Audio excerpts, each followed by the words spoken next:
Gonna get ready to get started?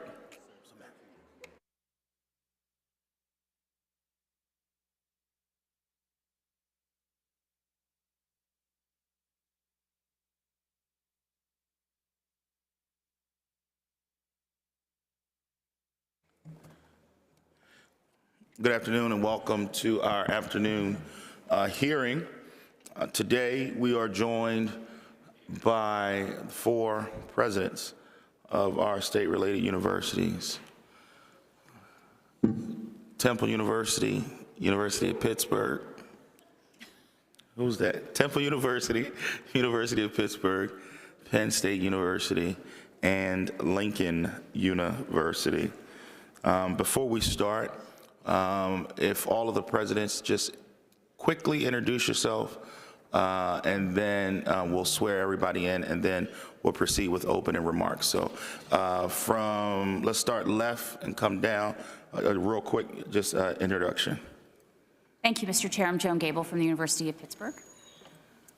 Mr. Chairman, Neeli Vendapudi, Penn State University. Brenda Allen, Lincoln University. John Fry from Temple University, but thanks for the promotion. I'm not a PhD. Yeah. I wish. We like you. Thank you. Chairman, any opening remarks? Thank you, Chairman Harris. I would just simply welcome all of you here today. We have a lot of information to cover. We spent the morning with the Apache system and the community colleges, so we're continuing our higher ed day, which is exciting because I think it's so fundamentally important to this Commonwealth, and that's why you're all here. So we'll go ahead and move forward. So thank you. Thank you, Chairman. Presidents, if you will stand so we can swear you in. Do you solemnly swear that the testimony that you are about to give is the truth, the whole truth, so help you God? Thank you so much. You all may be seated. President Fry, you are the newest to this panel. Everybody else has been here before, so you're the newest to this panel, so I know that you have some brief opening remarks, so we'll start with you, and then we'll work our way down, and then we will start with questions from our members. Thank you. First, good afternoon, everyone. I just want to say how honored I am to address you here for the first time as president of Temple University. Even before I started my job on November 1st, I was well aware of the vital role that the Commonwealth and its legislators play in helping to support Temple. Simply put, the appropriation we receive from the Commonwealth helps all of us fulfill our goal of ensuring that qualified students from all walks of life have access to the gift of a Temple education. This coming November will mark the 60th anniversary of Temple's partnership with the Commonwealth as a state-related institution. On behalf of our students, faculty, and staff, I thank you for your support over those 60 years, and I look forward to collaborating with you in the years to come to ensure Temple's strong future and its continued educational and economic contributions to the Commonwealth. Temple is an institution that is critical to the social and economic vibrancy of the city of Philadelphia, the Commonwealth of Pennsylvania, and our nation. It is an institution built upon the notion that every student, regardless of their background, should have the opportunity to pursue an excellent and affordable education that prepares them for the world of work. It's not hyperbole to say that a stronger Temple University means a stronger Pennsylvania. In total, there are more than 378,000 living Temple alumni, and 206,000 of those alumni reside right here in Pennsylvania. This year, just over 62% of Temple's 30,000 plus students are residents of the Commonwealth, and this is our future workforce. My 4 priorities for Temple are: 1, a safe, vibrant campus and neighborhood; 2, an affordable Temple; 3, building back our enrollment; 4, a university that drives economic development in the greater Philadelphia region through research, innovation, and partnerships. Take each one of those. First, a safe, vibrant campus and neighborhood. Public safety is my highest near-term priority, and Temple continues to invest heavily in public safety. My first meeting on my first day at Temple was with the entire public safety division. I've also participated in a day shift patrol and will do an evening shift patrol next month. We are currently conducting a comprehensive independent staffing study for the Department of Public Safety. This is the latest of many improvements we have made in public safety: training, technology, personnel, thanks in part to a grant from the Commonwealth. And I'm very pleased to report a 10% decrease in crime year over year. So obviously policing is important, but it isn't sufficient to ensure safety. We are pursuing a comprehensive, holistic approach to safety that is about commercial development and working with our neighbors to rebuild the community and provide education and employment opportunities. We need to create a public environment that is vibrant and attractive and that promotes economic development. Second priority, an affordable Temple. Access and affordability are longstanding commitments at Temple, and we have made great strides to keep tuition affordable. Launched last year, the Temple Promise Program is a last dollar financial aid program for qualified, admitted first-year full-time students residing in Philadelphia County with a family-adjusted gross income of $65,000 or lower.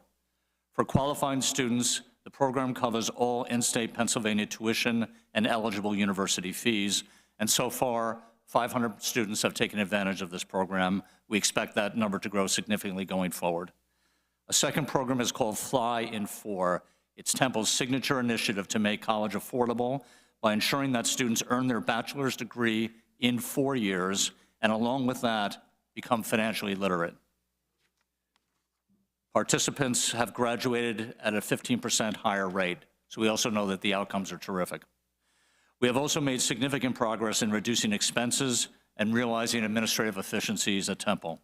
This past year, we reduced our budget by more than $57 million, and since fiscal year 21, Temple has achieved more than $220 million in budget savings. Your investment in Temple allows us to continue to offer a high-quality education at an affordable in-state tuition rate. Third priority is building back enrollment. While overall enrollment at the university is still slightly down year over year, there are reasons to be optimistic.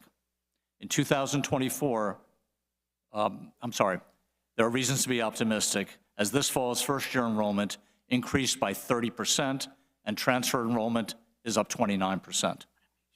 Many of our students are first-generation students, and we are deeply committed to their success. In fall of 24, 40% of the incoming first-year cohort identified as first-generation students, and 46% received Pell Grants. The Bachelor of General Studies program offers students who stopped out of college a flexible pathway to earn a degree. Since its inception, more than 400 students have enrolled, and 246 students have already earned their degree. We have always welcomed and supported transfer students, from our partnerships with two-year institutions to articulation agreements with transfer partners. In the fall of 24, we enrolled 1,298 transfer students, more than 250 from our teach-out partnership with the University of the Arts.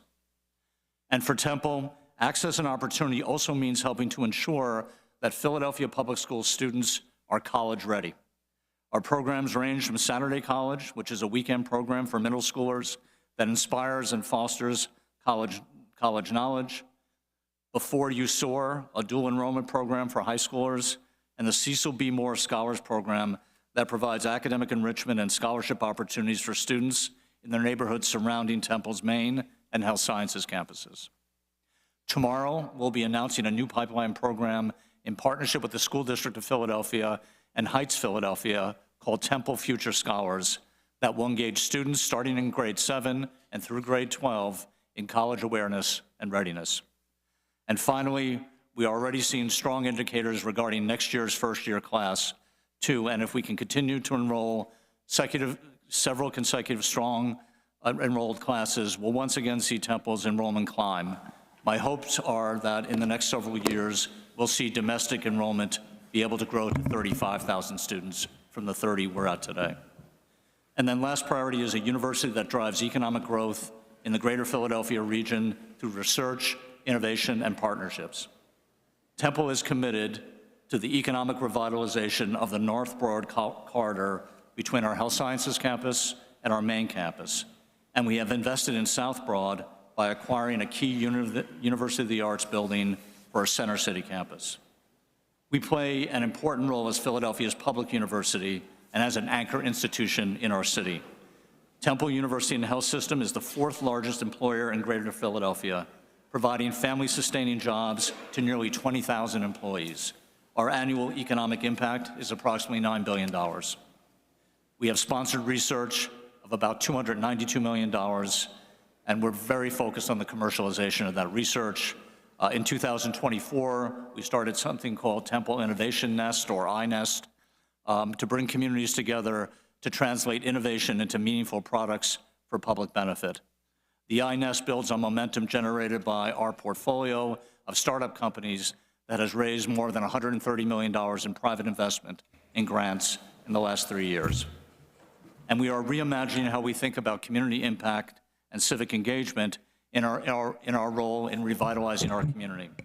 We plan to build on the strong workforce development program housed at Temple's Lenfest Center for Community Workforce Partnerships that provides job training for more than 3,000 individuals annually and job placement in positions earning family-sustaining wages for more than 1,000 individuals.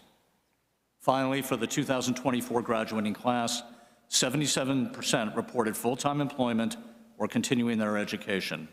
The median self-reported salary for bachelor's degree recipients is $62,500. These students are superbly educated and they're ready to work. I can end with a reflection on Temple's mission. Since its founding in 1884 by Reverend Russell Conwell, Temple has welcomed students from all socioeconomic, racial, and ethnic backgrounds. We are built on the spirit of inclusion. Since that time, Temple has provided educational access and other life-changing opportunities to individuals from every walk of life and from every location in the Commonwealth, urban, rural, and suburban. Since I arrived at Temple, I have learned that the Temple community has consistently prioritized access and affordability in an authentic way. I see it in programs like the Temple Promise and the pre-college programs that ensure college readiness for students who are in under-resourced K-12 schools. Non-discrimination is the law of the land, and our ideal office ensures that we are in compliance with the law. That said, we take pride in providing a welcoming environment for all students, faculty, and staff, regardless of their race, nationality, religion, gender, sexual orientation, or identity, and this too will not change. Temple is carefully reviewing federal guidance and taking extra care to confirm that our policies and practices are in compliance with applicable law, but we will continue our mission to help everyone achieve their full potential. In closing, I want to thank all of you for the vote of confidence that you give to Temple every year. We deeply value your continued commitment to our students and our mission. Thank you. Thank you so much for your opening comment. Y'all don't have to, anybody else? I mean, he the new guy, that's why I did it. Y'all good? Presidents, y'all cool? Y'all ready for questions? Yeah. All right, let's do it. It's like a little hazing. No, we don't do hazing. Never mind. Representative Cutts. Thank you, Chairman. Good afternoon. Thank you all for joining us today. I just have a couple questions here about performance-based funding and the governor's proposal for $60 million in performance-based appropriation for Penn State, Pitt, and Temple in his budget, which is about 10% of the funding your universities collectively received in 2024-25. That will be distributed using a formula which will be developed by the Performance-Based Funding Commission before it must be passed by the General Assembly and signed by the governor. I'm curious if any one of you are able to tell us more about this process and how it seems to be progressing.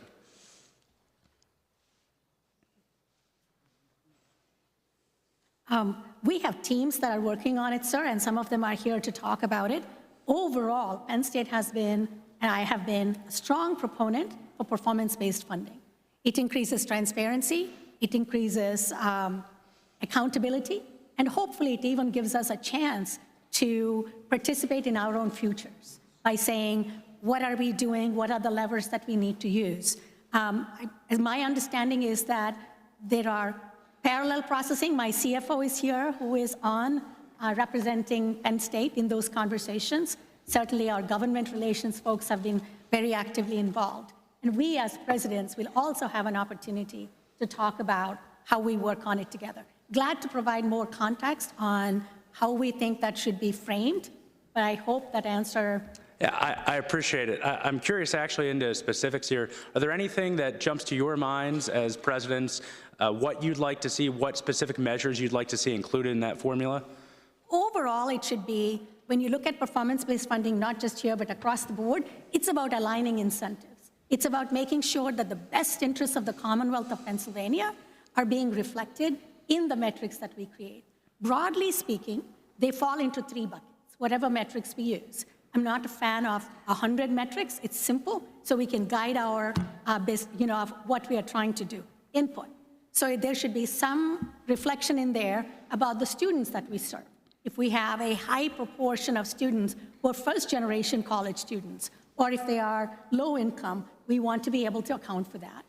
Throughput, when we get them, what are we doing? Are they graduating at the rate that they should? What's the retention?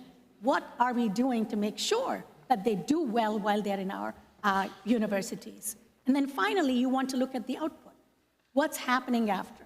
Is it leading to good lives, good livelihoods? The last part is more difficult to answer, more difficult to codify, but that's really should be the metrics we're looking at. Excellent. I appreciate the answer, and I'll look forward to productive conversations as we develop that formula. Let me ask this as a follow-up. Each of your universities has submitted a budget request asking for state funding above and beyond what you received for 24-25, separate from the governor's proposal for the performance-based funding.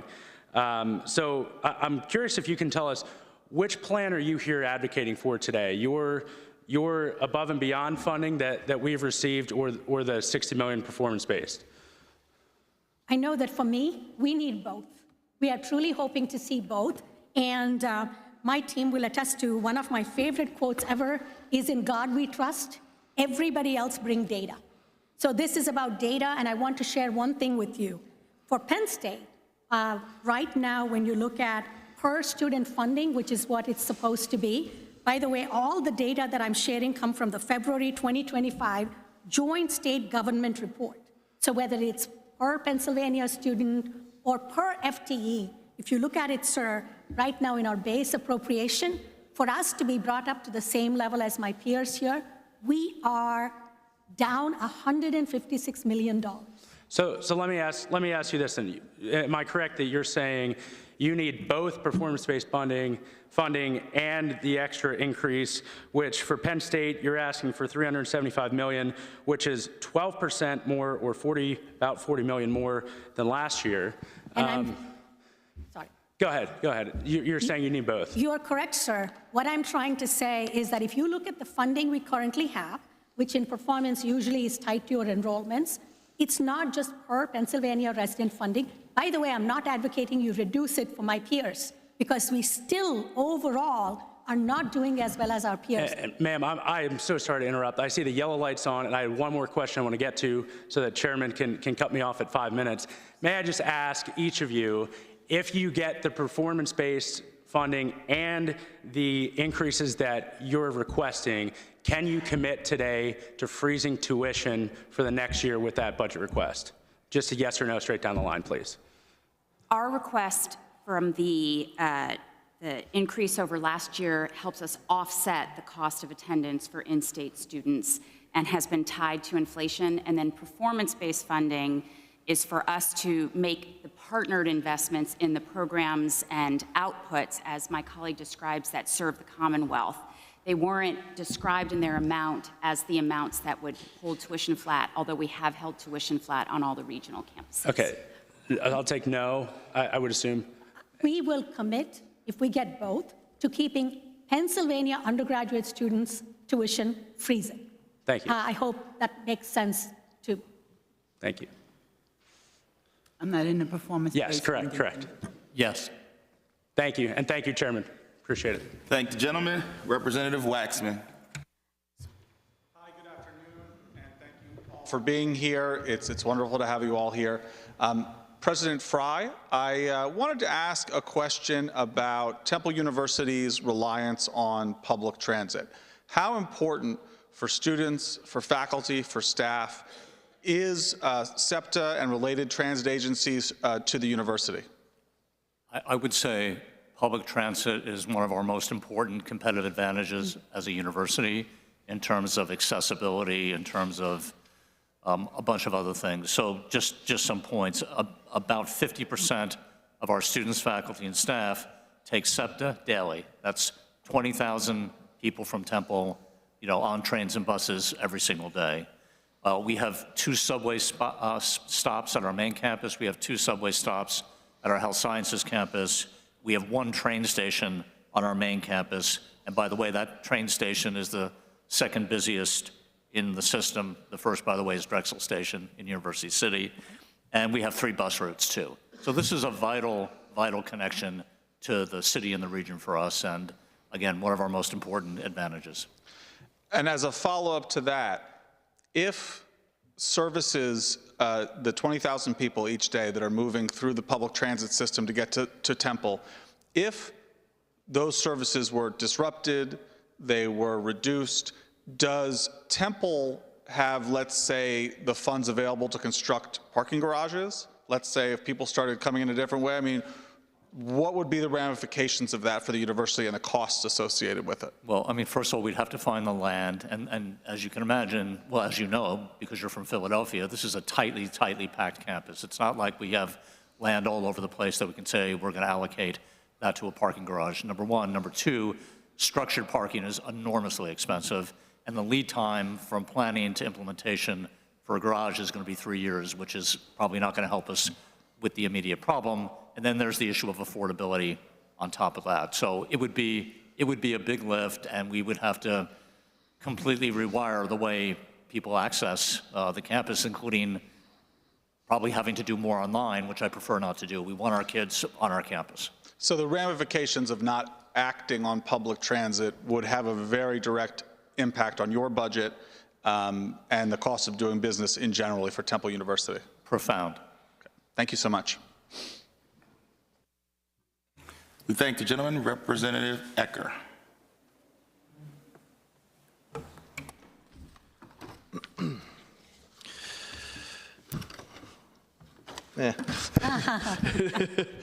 Good afternoon, everyone. Thank you for being here, and I appreciate it. I'm going to follow up a little bit about funding from my colleague.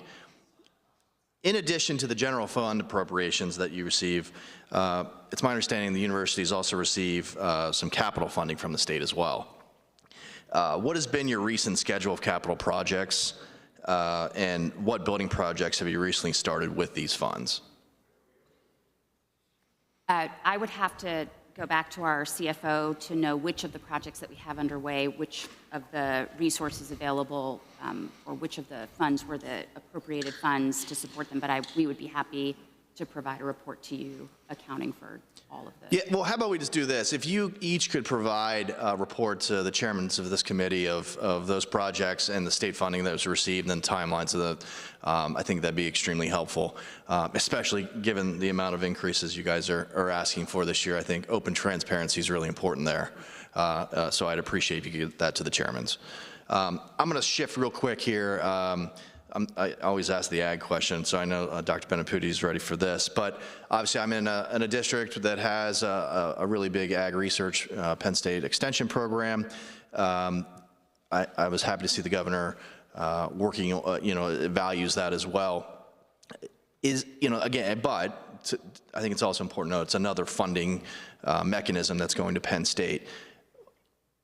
How is that funding being used?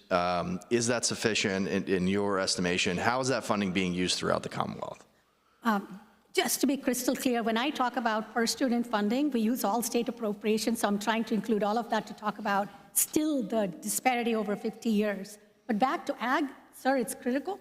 You and I have talked about this. We truly believe, Chairman Thompson says it, and I will copy him, Congressman Thompson, of food security is national security. And so ag funding that you provide, as you know, we use it for both ag research and for extension activity. The extension activity reaches about 11 million people on their website a year, so people come to us for expertise. On the research side, the problems we tackle are so relevant to the Commonwealth, whether it's the avian flu, whether it's bovine health, whether it's swine flu, all of that work is happening. And as you know, the Landscript money allows us to actually go out and draw down almost twice as much money from the federal government and other grants which require the state funding. And on that, were you guys, we passed last year the Ag Innovation Grants through the Department of Agriculture. Did any entity that you're working with or that you associate with get those monies, or anything go straight to the university that you're aware of? Again, let me go back if you don't mind, because I want to make sure my answer is accurate. We certainly had to defer capital funding, capital projects, as you said, because of our budget situation. We'll get back to you on that as well as on the ag innovation. Yeah, and again, I think it's just good to see, good transparency to see, you know, you're asking for state funding. We have a unique situation with our non-preferred universities. I think it's just really good to have that open lines of communication and how those grant fundings are being used by the universities and how taxpayer money ultimately is being spent. I could not agree more. In fact, on our own budget, if you will, I can pull that up, but we put everything online on our finance and budget website at Penn State so that anyone can see, but we will get back the specific answers to you. Well, I appreciate it, Mr. Chairman. That is all the questions I have. Thank the gentleman. Representative Siegel. Thank you, Chairman, and thank you to all of you for being here today. My last 2 years in the legislature, I've been exceedingly proud to always vote to give you the funding that you need. I think your institutions stand par none as some of the most premier and respected in the state of Pennsylvania. You represent the very best of our capacity for research, ingenuity, and innovation. But like any good institution, you are the sum and strength, I think, of your individuals and the folks who make it up. And so my question is specifically for you, Dr. Bindapudi. As you well know, 5,000 research and graduate students at Penn State have agreed to organize with the United Auto Workers. They petitioned the Pennsylvania Labor Relations Board December 4th for a union election, and they're asking you to have an election in the spring semester so that their graduate students can be there to make their voices heard.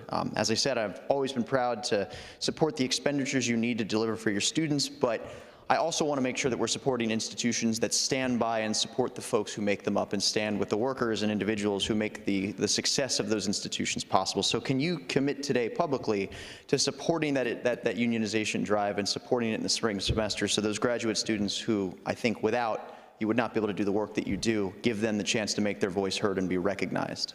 We deeply appreciate the contributions of our graduate students, sir. In fact, of the research enterprise, it would shut down if it were not for our graduate students. Their dedication to everything we do, teaching, research, service. I came here as a graduate student. I deeply appreciate it. There is one thing that I would like to talk about, though. When we consider graduate students, we are very supportive of our teaching assistants, you know, as they want to unionize. We support free speech and free action for every one of our graduate students. The process itself is being worked on with PLRB, and I'm not as privy to what's happening there. We're working on it. I do have serious concerns about research assistants. I want them to think through. They will do what is right for them. But I will tell you that as they're pursuing advanced degrees at Penn State, they're primarily engaged in scholarly activities for their advanced degree requirements. So as students, they might work on one project, and they realize that it's not working out. When we think of them as students, the professors will go out of their way to make sure there's a different project they can work on. That kind of mentoring happens. Or if a grant is suddenly shut down, when we think of our students, they're the last ones to bear the brunt of it. But it's an employee relationship. It's very different. And so I am just sharing what my concerns are, but we are certainly not contesting the right of teaching assistants and students who perform other administrative activities. Research is truly a different beast, and that's something that concerns me. Look, I can appreciate that. I think it's been clear. I think the Pennsylvania Labor Relations Board in 2018 ruled that those individuals count as employees and should be considered as such. Listen, I'm just asking you if you can publicly commit to supporting that unionization effort. If you are, or not stand in the way of it, erect no barriers, not make it harder, not make them jump through any hoops. I think once a majority of folks have spoken and made it clear that they wish to be recognized as a union, an employer should not make that process any lengthier than giving them the chance to be heard. I do not believe we are. We understand, and they're going through the process, but certainly we want to make sure that our legal counsel is here and that they're looking through what needs to happen. I do want to put on the record my concern about one segment, but certainly we believe in their exercising their right. Okay, well, I just want to make it clear from my own standpoint and my own moving forward, I fully support the efforts of these graduate workers and these graduate students to unionize. I think it's integral to their future. I think it's important that they have the right to collectively come together and demand what's best for them. I think they obviously they serve a number of functions. We know that they work not just as mentors for students, they're grading papers, they're providing critical clerical and administrative support. I think it's important that they feel as valued as they are, because without them, I think, frankly, Penn State would not be able to do any of what it does. I completely understand, and one of the first things that I got done was naming our graduate school, something that Penn State has worked on for 50 years. So Well, please know it's a priority. I appreciate it. I'll be paying close attention, and I'm looking forward to a union election in the spring. Thank you, gentleman. Representative Flood. Thank you, Chairman, and good afternoon to the panel. Thank you for being here. Earlier this morning, we talked about, with the PASHE schools and the community colleges, about the affordability of going for a higher education, whether it's degree or whether it's, with college or whatnot. And it is very expensive. And I'm a huge proponent of moving forward in your education.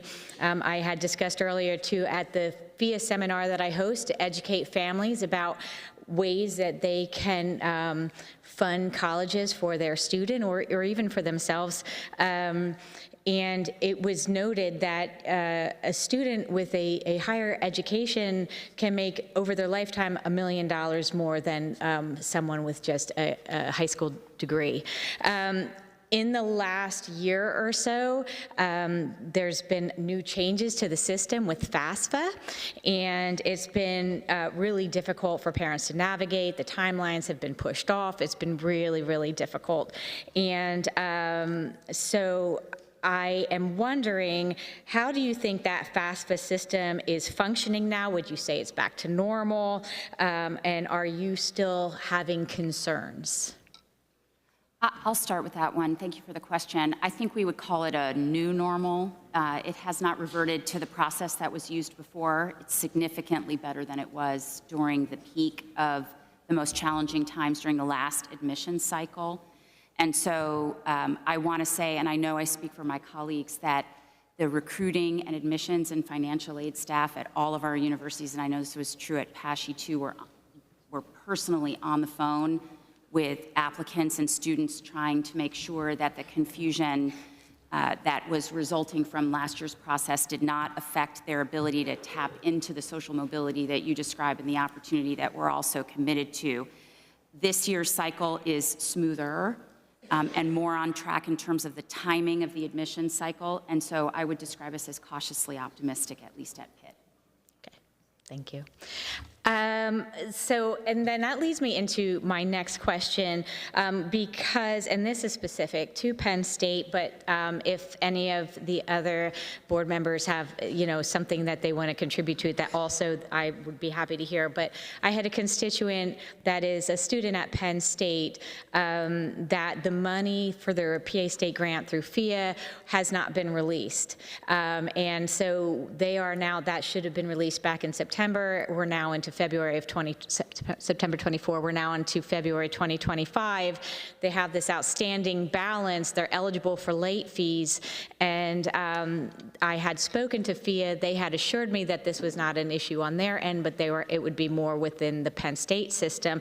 So my question really is, because it is a hardship to the students that may or may not, be getting these funds in time. Some of them are actually having to front the money up. They have to do it up front with their own money. That is also another hardship. So are these students eligible for late fees? Are you aware of this problem? And if so, is it fixed? Representative Flood, this is an incredibly important issue for us, because at Penn State, people may not be aware, we serve about 20,000 Pell Grant recipients and first-generation college students at any given time. So this is a it's actually for middle class too, who can really afford to just pay. I am not aware of this one situation, but I will absolutely follow up, ma'am, because we worked tirelessly, but as you know, I think it's okay to say it was a disaster. So we all tried to cope the very best we could, but I'm more than happy to follow up with that particular individual. And has any of the other colleges experienced the situation? Was bad in the fall semester, a lot better in the spring. Agree. Okay. Great. Well, you know, it is concerning because these students are doing the best, and the families are doing the best that they can to be able to get a leg up in life and you know, be able to have more opportunities, better quality of life. And so this setback is something that is frustrating, especially when you're dealing with the price of an education. So I appreciate your opportunity to answer these questions, and thank you for your time. Thank the gentlelady, Representative Fleming. Thank you, Chairman. Good afternoon and welcome to you all. It's an honor to have you here. My question is going to start with President Benaputi, but I'm going to open it up to everyone, starting with her only because I was on Penn State's main campus most recently, and also, you know, because of the wide breadth of campuses you have across the Commonwealth. So I'm just curious as to, there seem to be a lot of construction going on Penn State's main campus, and I'm wondering, do you utilize union labor when bidding those projects and you know, deciding on who is given those awards for on-campus construction? Again, I would have to defer to the experts on exactly what it is. We certainly absolutely try and prioritize. Okay, and then for the rest of you, do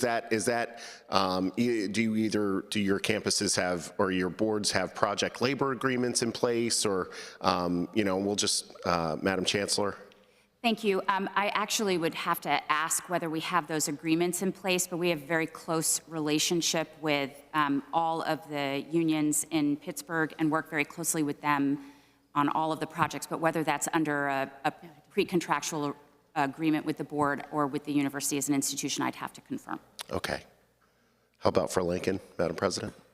So the majority of our construction projects are done in conjunction with DGS, and they have a very rigorous process, RFP process, for all aspects of construction, and so we work very closely with them to determine who the architects, who the construction companies are, and so on.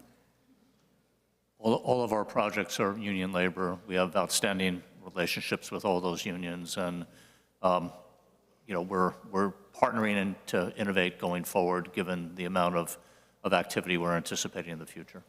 Yeah, thank you. And I think I just want to underline the importance of this because, you know, we're in these budget hearings and we talk to a lot of different agencies, and you know, all of our collective thought is keeping Pennsylvanians here, keeping them employed. And so as we think about this, I think the utilization of union labor, you know, by some of our largest, higher education institutions can be a real boon in helping us attract and keep folks here. And, you know, as we look at pre-apprenticeship programs beginning even before in high school and before maybe young men and young women start with a union, I think you all play a vital, pivotal role in that. And so that was the genesis of my question. So I thank you all very much. Thank you, Mr. Chairman. Thank you, sir. And I just want to put in a plug for our Pennsylvania College of Technology, which really is such a lifeline and such a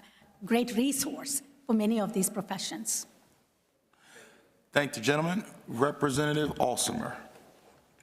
Thank you, Mr. Chairman, and thank you all for being here today. Appreciate your testimony, and looking forward to hearing what else you have to say. As a small business owner for more than 26 years here in Pennsylvania, one of the struggles that we have, and as a small business owner that represents or services many other businesses throughout the northeast and central part of this state, what is a common theme is a lack of workforce within businesses, institutions, et cetera. And it really is a critical need that our small business and big business really need. To that end, I would like to discuss economic and workforce development. What are your universities doing to make sure educational programs you are offering are meeting the needs of employers? both in your local communities and across the Commonwealth? I can go. So Lincoln University just launched its Center for Excellence in Workforce Development.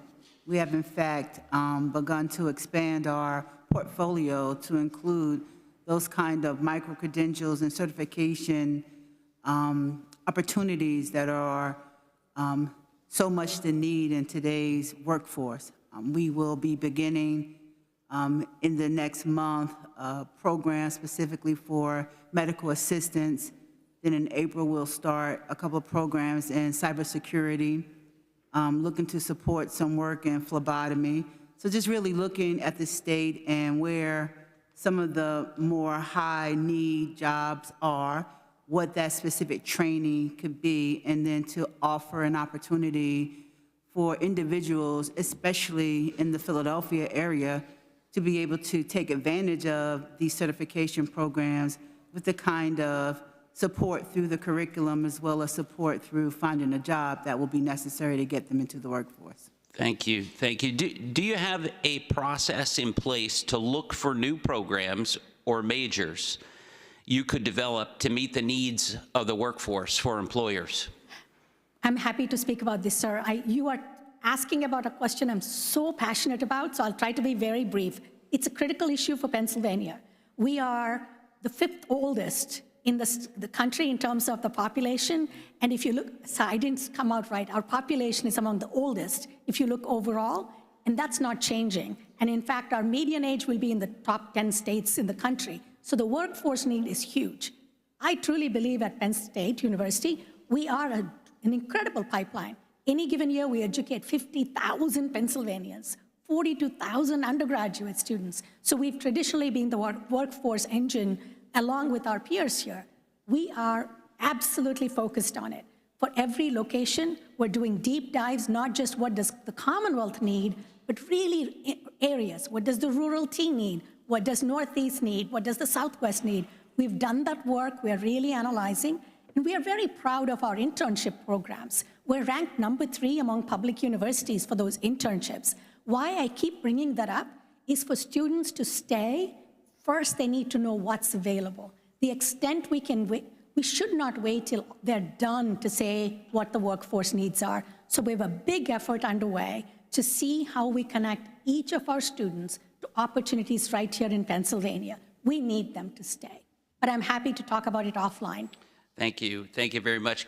Can you give some other examples of some newly developed programs? Absolutely happy to. For example, we're going to be doing nurse anesthetists. That's a huge area of growth. We are launching really a more applied AI program, not only for the coders, but if you look at the programs that we are developing, they're all about whether it's in education, engineering, health. We've done what we are calling a academic program and portfolio review with that in mind. What are we offering? Where are the gaps? How do we match up? So we're nimble. We are offering interdisciplinary courses because that's increasingly needed. But I would say the nurse anesthetist program that we are just starting is a critical need for Pennsylvania and the country. Yeah, I would agree with you there. Do you ever discontinue a program or a major due to a low enrollment or deemed no longer relevant to employers and the workforce? I would answer it as that's a critical question for higher education. We're always good at starting programs, but stopping programs is not easy. I will push back on the workforce. We are looking at it because this is student tuition. One thing that I would say is I'm a firm supporter of the humanities and languages. And so it's not just about the immediate workforce needs, sir. We need to be sure we're cultivating the skills that would lead to good livelihoods and good lives. So that's but yes, we are absolutely looking at it and trying to make the tough decisions. They're not easy, but necessary. Could I add a quick asterisk to that? And I think this is incredibly important, but there's an adjunct to that, which is neighborhood workforce development. We're in a very high poverty area in North Philadelphia. We worry about getting our students prepared for the world of work. We also worry about the enormous poverty rates that exist in the zip codes around us. So we started something called the Lenfest Center for Community Workforce Partnerships. We've seen about 3,000 people, about 1,000 now have jobs. So in addition to the core work we do in terms of graduating well-qualified students who hopefully meet your workforce needs, we want to make sure that people who are unemployed or underemployed in these areas have an opportunity as well. And if I may, I know we're a little bit over, but just so that you can see how this rounds out, at the University of Pittsburgh, we just launched Pitt Force, which is exactly what you're describing, which is how we're reviewing the existing curriculum within our majors and any new major that we add for where the workforce needs are, how we can best be of service, how we play to the strengths of our faculty, and how we also meet the demand that students bring as they arrive so that they will come to Pitt and then want to stay. Thank you for the additional time, Mr. Chairman, and thank you all for your input. Very much appreciated. I'm blaming you, Representative. It's your fault. I'm blaming you. Representative Abney. Thank you, Mr. Chairman. Thank you all for being here. I would like to talk a little bit about name, image, and likeness, and sort of what you all think is the future of that landscape. I believe back in 2021, Pennsylvania, we passed our own version of NIL. I think this topic has really exploded in recent years, and we're in a place right now where I don't know if 5-10 years ago we imagined we would be here this quickly. And I know that there are several other states that have passed their own or expanded their own versions of NIL, which makes it a more competitive sort of landscape and environment for our universities to attract student athletes. I believe there are 6 states, California, Georgia, Illinois, Ohio, Oklahoma, and Virginia, who allow universities to directly pay NIL compensation to athletes without having any adverse effect from the conferences or from the NCAA. So just want to kind of get your thought process, your feedback on how NIL is impacting your institutions and what you think the future of that is going to look like.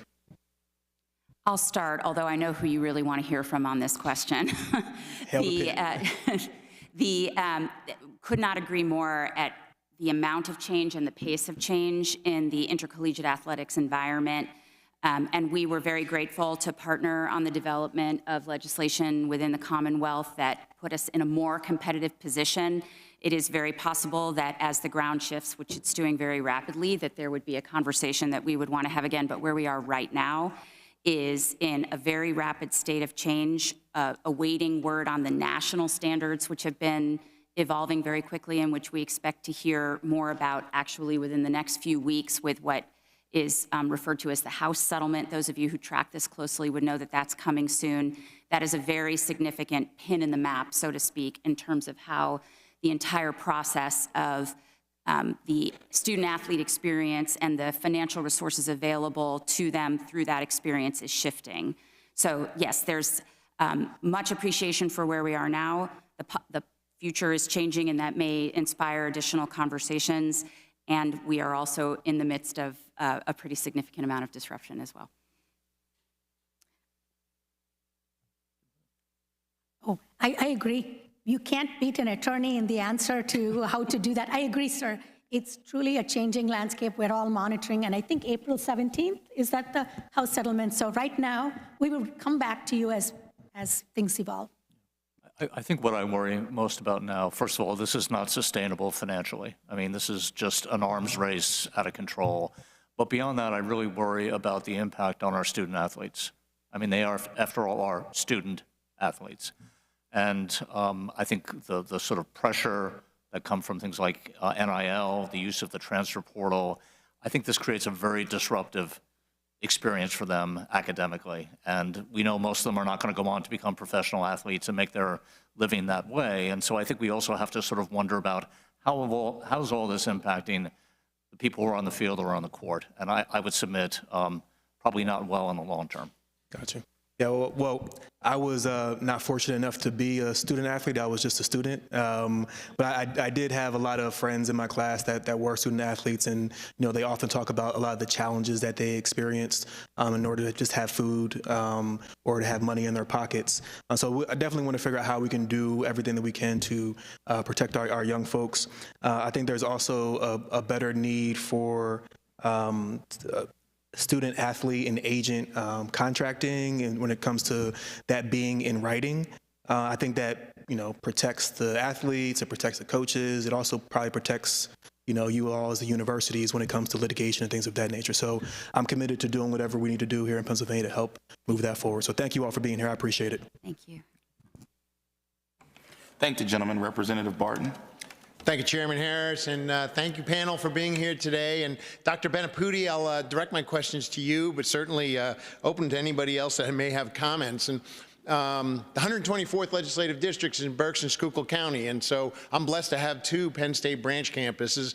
And specifically, Schuylkill is, I moved to Schuylkill County because my father got a job at Penn State Schuylkill, and it's near and dear to my heart. And we say it's Schuylkill, hard to spell, easy to love, just like Benaputi. But 2 years ago, Penn State Schuylkill's enrollment had increased, beat the previous years. Last year, the same thing happened, and this year we expect the same. There are 20 Commonwealth campuses at Penn State, and last year at this hearing we were asking about their viability, and you indicated that it was too early to tell. Since then, employees at these locations, at some of the other branches, have been offered buyouts, and many leadership and administrative functions at these campuses have been combined. Can you update us on the status of those campuses? Happy to, sir. And as you are right, this is my 3rd time coming and speaking before you. We are carefully looking at all of our campuses. I've already shared with you what it would take to bring us on parity. It's $156 million just to keep us where we are. We are carefully looking, and that's, you know what the challenge is. We want to make sure a student at every single campus has the very best Penn State experience they can. Not just bringing them in, but that they're graduating and it's leading to good lives and livelihoods. So we are taking a very close look at all of these. We're in conversations. Student experience comes first to us. The VSIP program, the voluntary separation, yes, we did offer it, which was actually, we thought it was the right thing to do because we offered a 1-year severance so that we could look at how do we cut costs, how are we good stewards of the trust you place in us, and of tuition dollars. I come back to that. We've also regionalized. If you think of any system that was created decades ago, where we eat has changed, how we shop for things has changed, how we bank has changed, so how we learn has changed, where we work has changed. So we really want to look at it, sir, and say, how do we do it in a way that we never lose sight of the fact that we are here to serve the Commonwealth of Pennsylvania? We are in conversations. The regionalization was, again, to try to say, if there are 3 campuses close by, can we take out some of the costs? Maybe 1 chancellor can oversee 3. That's exactly what we are in the path of. And I come back to it. It's not easy, but my board has asked me to look into it, which is the appropriate thing to do. We continue to study it. So and in business, my background's in business, and so Yes, sir. when we take a look at their business models change, right? They can be very successful and then move to failure, and we have to change. So it's fish or cut bait, and I think in some cases, is Penn State considering to cut bait to actually terminate some of those campuses? Is that actually on the board? We've talked about it for a while, sir, and from the get-go, I've been open in saying all options are on the table. Clearly, we want to try everything, and as part of the workforce, we've done reviews, we've met with local communities. Our highest priorities are people. What will we do with our students? How do they have a great experience? You start at Penn State, you finish at Penn State. Those are things that we are looking at. Everything is on the table when we continue to discuss. And let me just continue on. It's a different topic, but it's something that constituents have asked me about, and many of my colleagues as well. Penn State, the renovations have started at Beaver Stadium. And that's something that's exciting for Penn State football. We are. But can you give us an overview of those renovations along with an estimate of how much it's going to cost and where that money is going to come from? Thank you so much for that question, because there's a misunderstanding on how this works, and I'm grateful for the opportunity. It's a $700 million renovation. We are borrowing the money, and it's not in one tranche, sir. So we borrow as needed. I want to reassure everybody in this room, not $1 of student tuition goes towards this. Not $1 of the appropriations you give us goes to this. We are very proud of the fact that our athletics program, football, let's be candid, generates enough revenue to support 30 other athletics programs that we have. It really is incredibly helpful. And we are one of the handful of athletic programs around the country where they get no dollars from the university. It's more that they are completely self-sustaining and helping us by providing scholarships to over 800 students. The way we pay it off, so the part of it is, it's easy to borrow. How will you pay it off? We will pay it off by concessions, ticket sales, and philanthropy. Thank you very much, and thank you, Chairman. Thank the gentleman. Representative Sanchez. Thank you, Mr. Chairman. And I thank all the presidents for being here today, although I'm going to direct my question to the newest person to the panel, President Fry. Doctor, good to see you.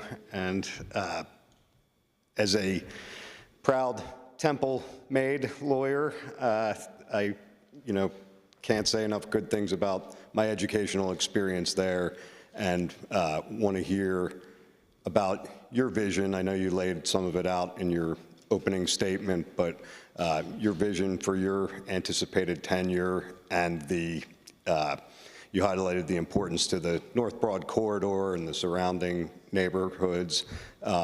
Could you talk about your plans there and any level of specificity for what you want to do in the coming years? Okay, and if I'm getting off track, then pull me back. But I think the biggest threat that we've faced as a university is the reality and the perception of public safety. The reality has been difficult, but I think in some ways the perception that this is an unsafe campus and an unsafe neighborhood is worse. It's become our biggest competitive disadvantage. And so I talked in the 4 points I made about the importance of policing, about community revitalization, but given the experience I've had in other institutions, if you really want to create a safe campus and a safe neighborhood, what you need more than policing is you need significant commercial development, you need schools that serve neighborhoods well and with high quality programs, you need affordable housing, you need jobs, you need vibrant sort of retail corridors where people can shop locally. You need to remake the whole thing. And so I would submit that part of our safety problem is just the sort of lack of utilization of the surrounding neighborhood and that corridor, because there's not a whole lot going on other than Temple. And so what we need to do is step back and really rethink the entire sort of commercial environment around not only our university, but around our health system. And from being from Philadelphia, there's about a 1.5 mile gap between those two, and that's some of the most troubled neighborhoods in the city of Philadelphia. So my focus is going to be, while we're doing the things that I laid out, which are absolutely clear priorities, the long-term 20, 30-year piece of work is thinking about the sort of broad-scale economic redevelopment of that part of North Philadelphia. Luckily, we're an R1 research university, so we have some real commercialization opportunities. I talked about iNest. We have some significant support from the Commonwealth for capital projects. You'll see those projects anchored on North Broad for both the university. The health system has its own sources of support. So we are going to try to create on North Broad significant, dense development that provides job opportunities and that also creates a sense of safety because of vibrant use of that corridor. I think that is our big issue. And this, by the way, is going to have to be done largely through commercial means. This is not something that we can lean on the Commonwealth to help us do. This is going to have to be old-fashioned business development. And again, having had some experience doing that, the key is to convince everyone that first, this is a safe environment, but then to leverage that safety into something that becomes appealing for businesses to want to actually locate in these places here. And I'll finish by saying the best thing I have going for me at Temple are these incredibly talented students, because this is our workforce of the future. And if we do a good job, like I know my colleague institutions do, of training these students and getting them ready for the world of work. That workforce will be there, but we need to provide the environment for those businesses to come, and then we have the talent to support them. Absolutely. And do you anticipate with this, are you suggesting a lot of like public-private partnerships? Is that The only your way. vision? It's the only way. And I mean, you're familiar with West Philadelphia. West Philadelphia was built on public-private partnerships. And I see my time is expiring, but I hope you would, and I know you will, stand to that commitment you also noted of keeping the education affordable. Yes. For that, wonderful student body that you described, and let's keep them coming and then maybe living nearby in the neighborhood.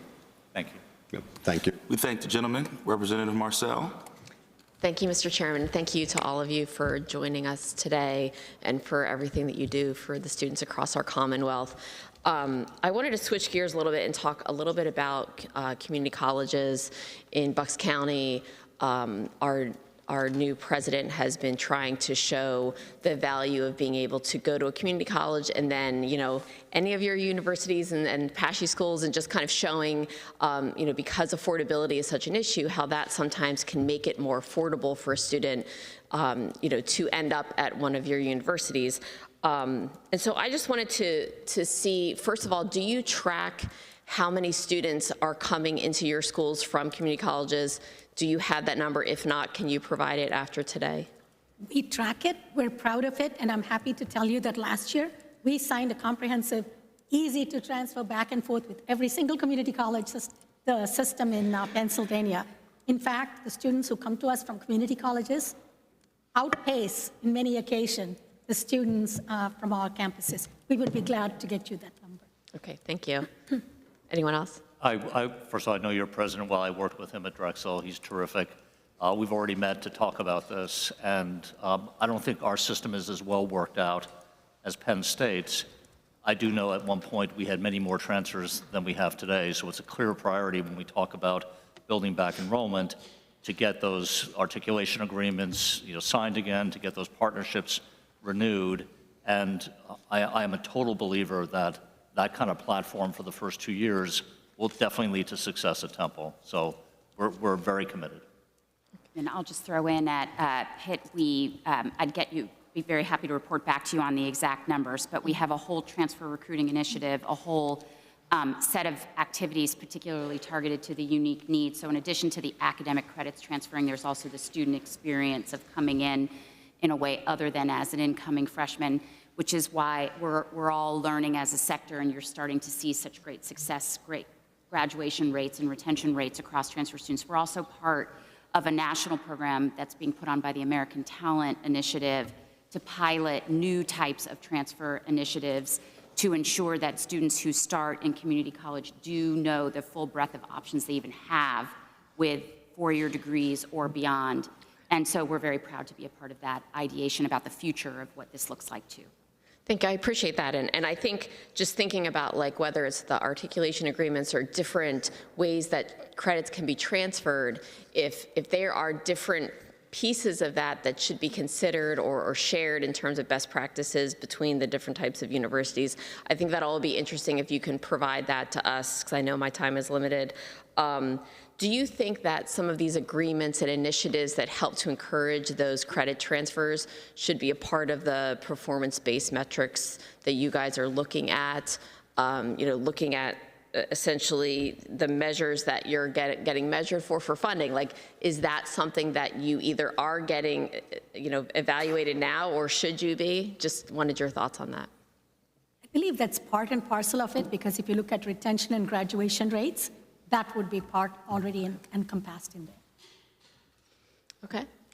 And then finally, I believe that some states are legislatively making a mandate, essentially, for public universities to accept community college credits.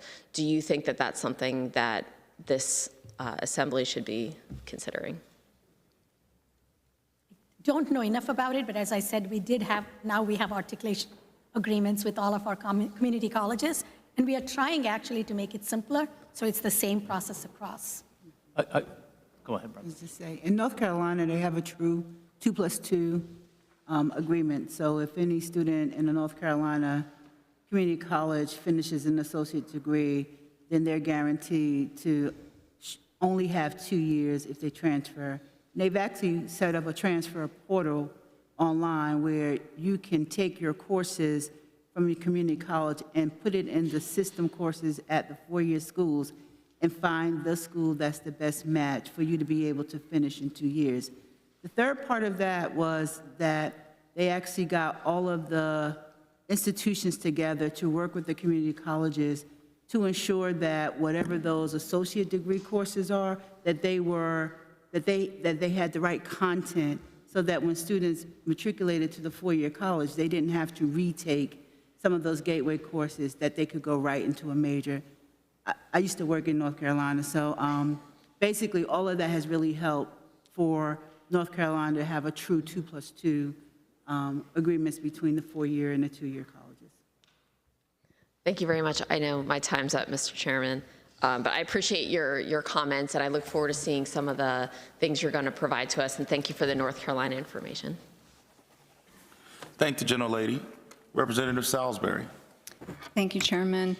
Well, I thank all of you for being here today. I'm going to direct my questions and comments to the University of Pittsburgh specifically. On December 18th of this past year, Senator Jay Costa and I met with Vice Chancellor McCarthy to discuss our concerns relating to reports of severe anti-Semitism on the campus of Pitt. We were promised after that meeting that I would be followed up with. As of mid-February, getting on to late February here, I have never received a follow-up, so I'm going to follow up today. So something I'd like to address is the same article that I spoke about with Vice Chancellor McCarthy that day, in which Dr. Barton Brandstetter, who's a professor of radiology, otolaryngology, and biomedical informatics, told the Pittsburgh Jewish Chronicle that there was a social media group, a group chat that was set up for medical students, and that social media group became increasingly anti-Semitic until there were some that, quote, indicated violent intent against all Jews. When he talked about the students in the class who were Jewish, he said they were afraid. There was a bloody Star of David and a comment, bad religion, in this group chat, which was set up to help medical students study. Are you aware of this incident or of this article in general? I'm aware of the article in general, yes. Do you have any comments on the fact that these students were told not to participate in this group chat anymore and start their own, which could have potentially harmed their medical school education at the university? Yes, obviously very distressing to learn of this set of facts. The university has consistently, vocally, and actively condemned anti-Semitism and hate in all forms. We have some limits on how specifically we can speak to how we addressed the people who posted in social media in the way that you describe, except to say that all violations of student conduct have been pursued in all cases where student conduct was appropriate and or with law enforcement when law enforcement was the appropriate remedy as well. For that social media platform that's normally a study platform that obviously was not being utilized in the way in which it was intended. And so the medical school administration has completely reformatted the way in which that kind of information is shared. The students are going through training, as are the administrators, so that they can be culturally competent in addressing the needs of the If I may, just for the sake of time, I'm going to pause there. Dr. Brandstetter went on to recount that at the medical student's pinning ceremony, a senior medical student grabbed the microphone and went on, quote, an anti-Semitic tirade. It was horrific and nobody stopped it. End quote. Would that be indicative of well-trained professionals in that department who are able to intervene in anti-Semitic incidents? Well, that incident in combination with what you're describing is why we've added our anti-Semitism working group on campus, and the Associate Dean Paul Wallach from the medical school is representing as a co-chair in order to ensure that we have a fulsome understanding of why things. Fortunately, I've been able to sit in on those working group meetings for a number of months. The co-chair of that working group, Dr. Murtazashvili, recently reported on social media that she's received violent anti-Semitic threats at her home. Her children have seen some of them and are afraid to play outside sometimes. Would you care to respond on the success of that working group or the overall efforts to protect those engaged in anti-Semitic prevention behaviors on your campus?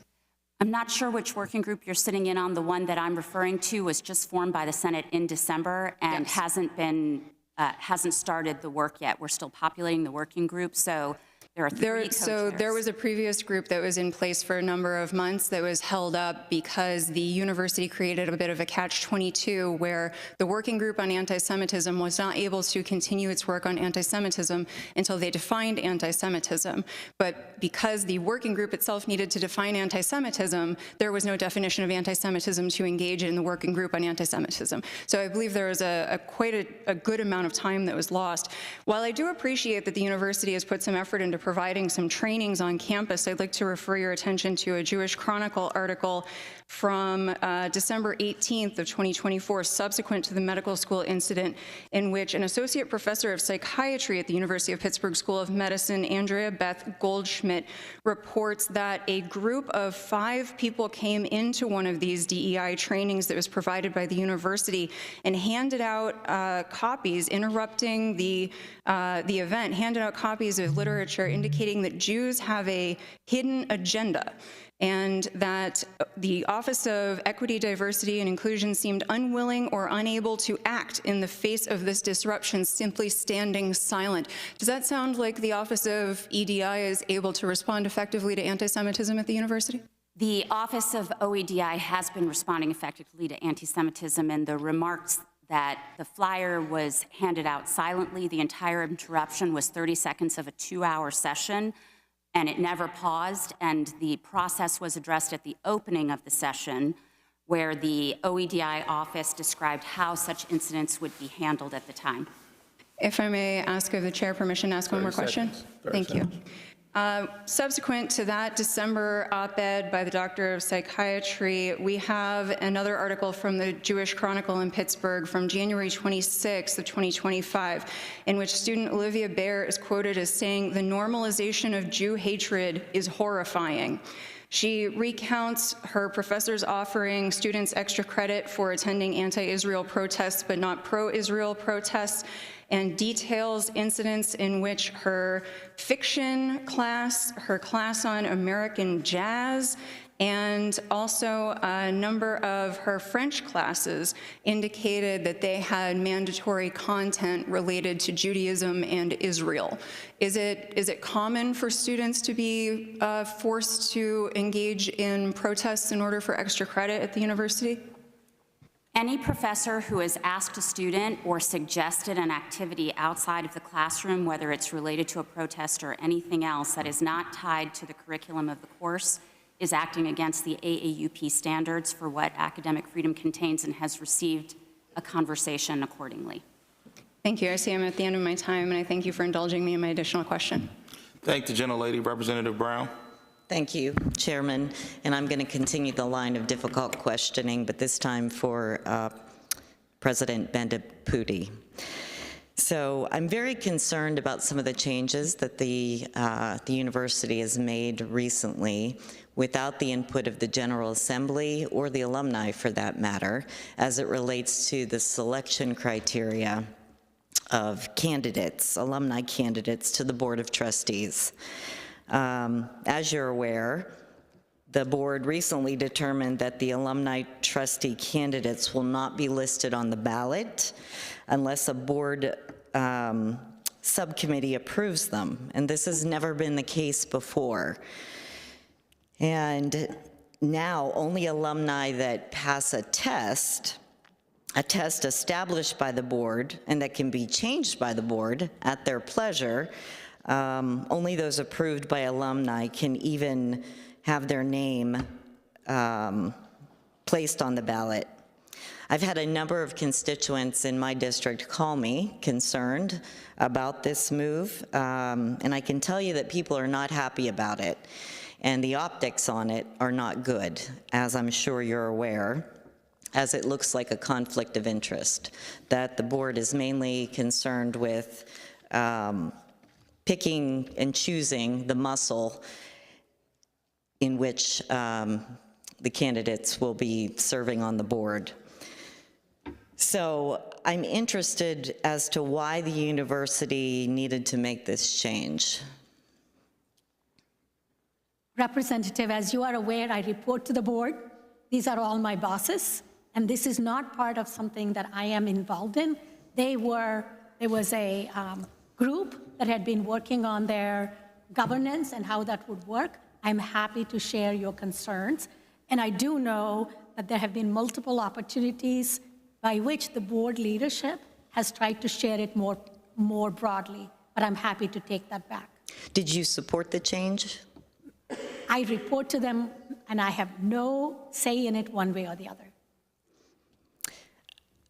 What do you say to those who argue the point then that, who are alumni of Penn State, who are some of the most dedicated and generous donors in the country, one of which is a very large donor in my district. She's the one that brought the concern to me first, that they don't have a say and that the board is interfering? What I can share, Representative, is I completely agree with you. I've never seen alumni as passionate about an institution as I do at Penn State, and we are deeply grateful for that. I do understand, and again, as I said, we'd be happy to share with you that the process was created by the board with engagement of all of the different constituencies. So the alumni representative, others. And I'm quite serious. I report to them. This is not part of what I drive. No, I understand, but I've also reported to a board and they sought my input. Not on this. This is their governance. Well, I would appreciate some follow-up on this so that I can get back to my constituents. We'll gladly do that. Thank you. Thank the gentlelady, Representative Mullins. Thank you, Mr. Chairman, and thank you, Presidents all. I ran for office wanting to help people. I would think that that is a generally shared purpose across this chamber and in public service generally, or at least I hope so. But then sometimes life intervenes, as it has a way of doing, and your purpose becomes all the more clear, sometimes painfully so. In 2020, my dad was diagnosed with ALS, or Lou Gehrig's disease, a neurodegenerative disease that is fatal, has no cure, and pretty quickly robs your ability to walk, talk, swallow, breathe. And he passed away in 2023. So when you receive a fatal diagnosis like ALS or Alzheimer's or Parkinson's, outside of the comfort that whatever your faith is provides, the only hope here on earth is for a cure or a treatment to emerge from one of your world-class research institutions. And we're not just talking about neurodegenerative diseases. We're talking about therapies that treat cancer and prevent heart disease. As you know, research funding relies primarily on federal NIH funding, National Institutes of Health, along with institutional and philanthropic funding. Until last year's budget, the state did not have an appropriation or skin in the game, so to speak, relative to funding neurodegenerative disease research. But with the help of my friend and colleague, Representative Brian Cutler, and others, we secured roughly $3 million so the state would finally have skin in the game toward this critical research. And I'm proud that this research funding was then included in the governor's budget address for the first time ever. So I'm grateful to Governor Shapiro for that. So at a time when we're trying to support this research as a commonwealth, this White House has proposed massive cuts to the National Institutes of Health, that threaten all of your research departments, and the hope that I mentioned, the hope for those treatments and therapies and cures. So of all of the devastating and heartless decisions coming out of DC, this one is quite personal. Can you share with me or quantify what these cuts coming out of DC would mean to your research programs, and how many jobs does NIH funding currently support, and how would those be impacted? Yeah, thank you very much for the question. All of us do a lot of research in this space and consider it an incredible point of pride. Pitt in particular as a center of excellence specifically devoted to ALS and other similar neurodegenerative diseases, and some of the world's leading clinicians and researchers in that space. But just to give this a landscape view, we've collaboratively discussed some of the impacts in the Commonwealth. There were $2.2 billion of NIH funds awarded to all the research universities across the Commonwealth last year. That generated, just to be clear, in addition to the research and exploration into life-saving treatments and cures, $5.24 billion in economic activity. So to say it's a win-win for this investment to be made in your research universities, I think goes without saying, but bears repeating. There are 21,784 jobs supported in Pennsylvania because of NIH funding, almost 7,000 NIH awarded grants, and enormous amounts of expenditures in this space. The reduction in funding was to something that we refer to as indirect costs. I think this might be one of the less well-named components of all of the difficult acronyms and namings that we discuss, because it makes it sound as if the funding is not part of the critical epicenter of what makes this research possible. It instead refers to the idea that if you're running a lab, there's also an electricity bill and somebody who has to fill out the paperwork to make sure that you're compliant and all of the related activities associated. We can't do the research without it, and it's critically important. The idea that there could be a streamlined process, transparency, I will speak for my colleagues without even asking them, none of us would disagree with that. But the idea that this isn't a worthy investment is something that I think we would passionately advocate against. I'll throw in, when my colleague mentioned how food security is national security, I would also say that the impact of our world-leading position in being the best innovators across the board, but in particular in health sciences, biomedical engineering, treatments, cures, diagnosis, the way we train our clinicians, we are without question the global leader in this space.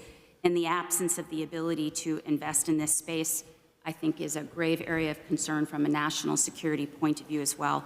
And so we are grateful to our delegation in DC and to all of you for supporting the value of this work for the treatments and cures, and for the students who study and work in this area, also a very high need in terms of workforce. Thank you so much. Thank the gentleman. Representative Krupa. So I am from the 51st Legislative District, which is Southern Fayette County, and I have to say that our Fayette County Penn State Branch campus is just an amazing part of our community. Not just the educational impact that it has on our local students, but for the community at large. It adds a cultural value, arts, diversity, an economic boost. And my daughter is in her third year there in the nursing program. They have a wonderful 4-year nursing program, as I'm sure you're aware. But to cut that from our community would just be devastating. So to loop back into some of Representative Barton's questioning, is there current plans to close any of the Penn State branch campuses? Again, as I've said, everything is on the table, Representative, and respectfully, that is the challenge, that we have these incredible campuses that do so much, and we need to look at both what kind of student experience is it, what are we delivering on it, and where is the investment in it, what is our future.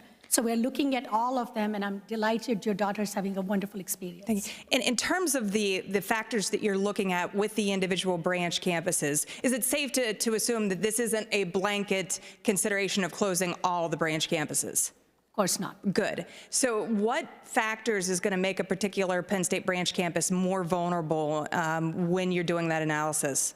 There are a host of variables that we are looking at, and the conversations are continuing right now. So I don't think it would be appropriate just to rattle them off here, because truly we are looking at it so carefully in terms of what is it doing for students, what rates are we graduating, what is the potential. So there's a lot going on, and the conversations are still continuing.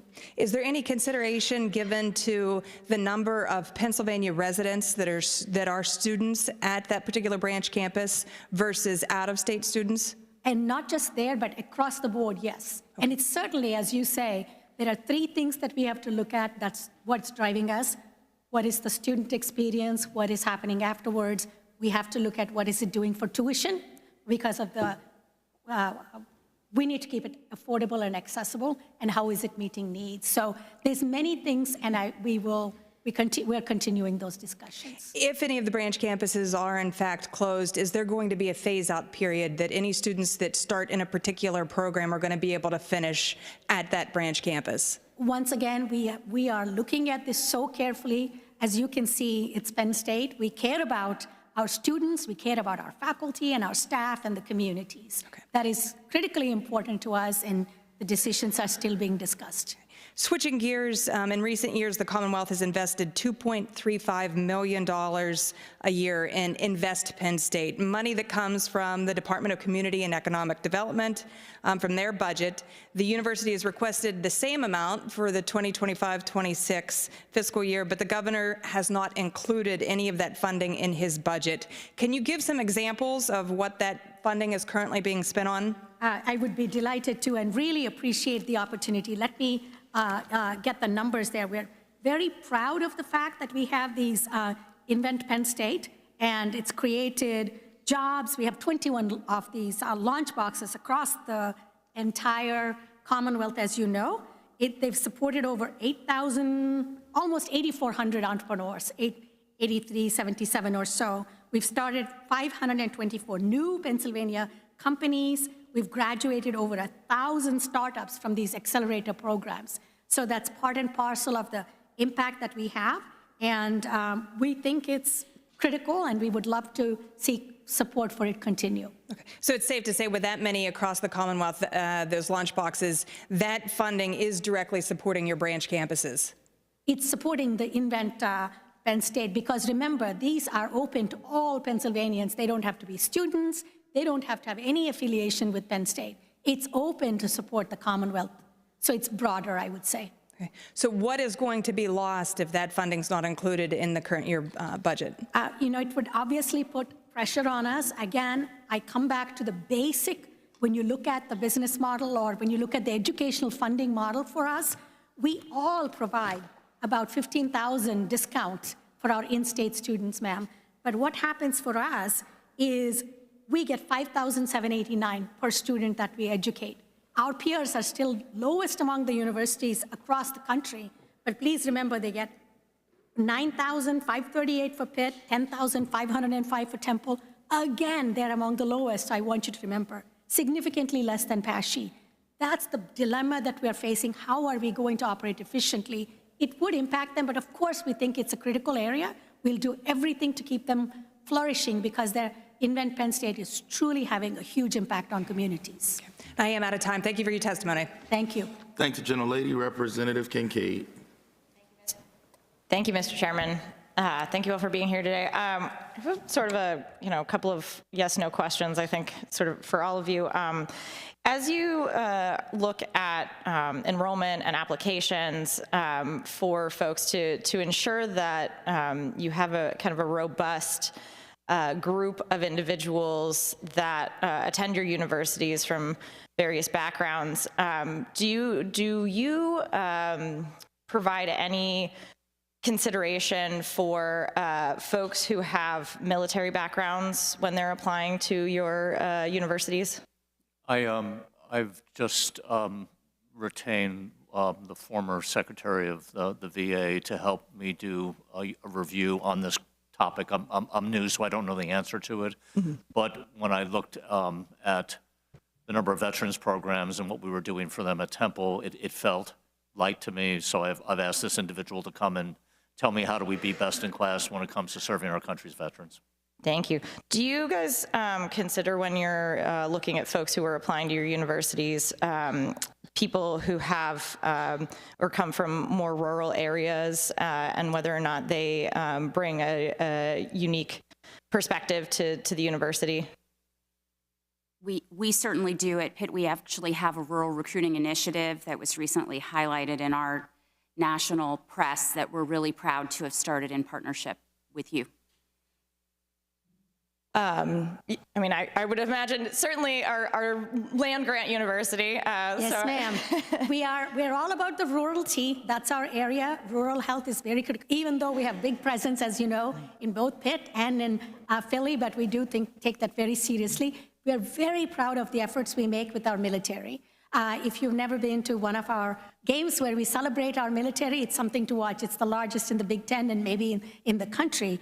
But we've even had specialty programs. So to help veterans when they come back, we have a summer bridge program catering to veterans. So it's called The Transition is the Mission or something like that. I might be misstating the name, but we definitely think it's critical. And rural populations are really a focus for us. Thank you. Do you guys consider people's criminal histories in the sense of people who have maybe come out of incarceration or looking to get a degree, and do you have any initiatives that help them to try and come to your universities and be able to pursue that?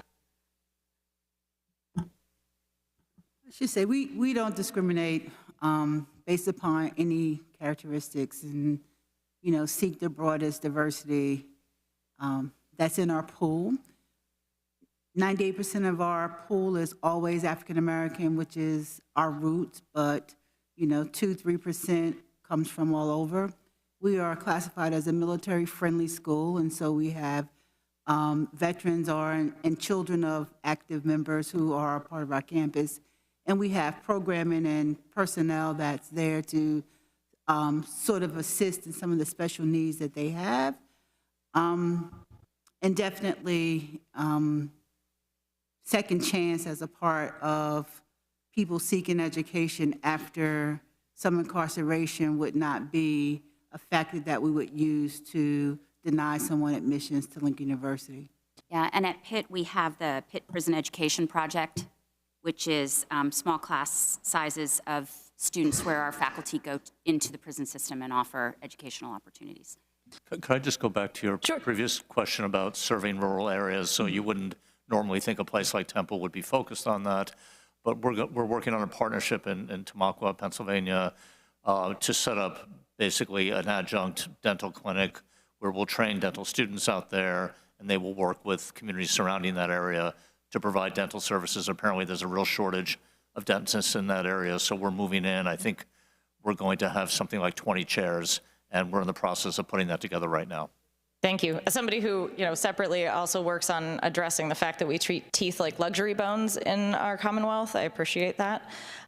So broadly, my questions, I think you guys can all tell, is that there are a lot of people from a lot of different backgrounds that are trying to get into our university system, and right now we have a lot of conversation about what is diversity, equity, and inclusion. And I think that all of you just highlighted the fact that not all diversity, equity, and inclusion is about race, and that when we are attacking those kinds of programs, we are undermining people in our society who are disproportionately impacted when we lump it all together. So thank you all. Chair thanks the gentlelady and recognizes Representative Nelson. Thank you, Mr. Chair.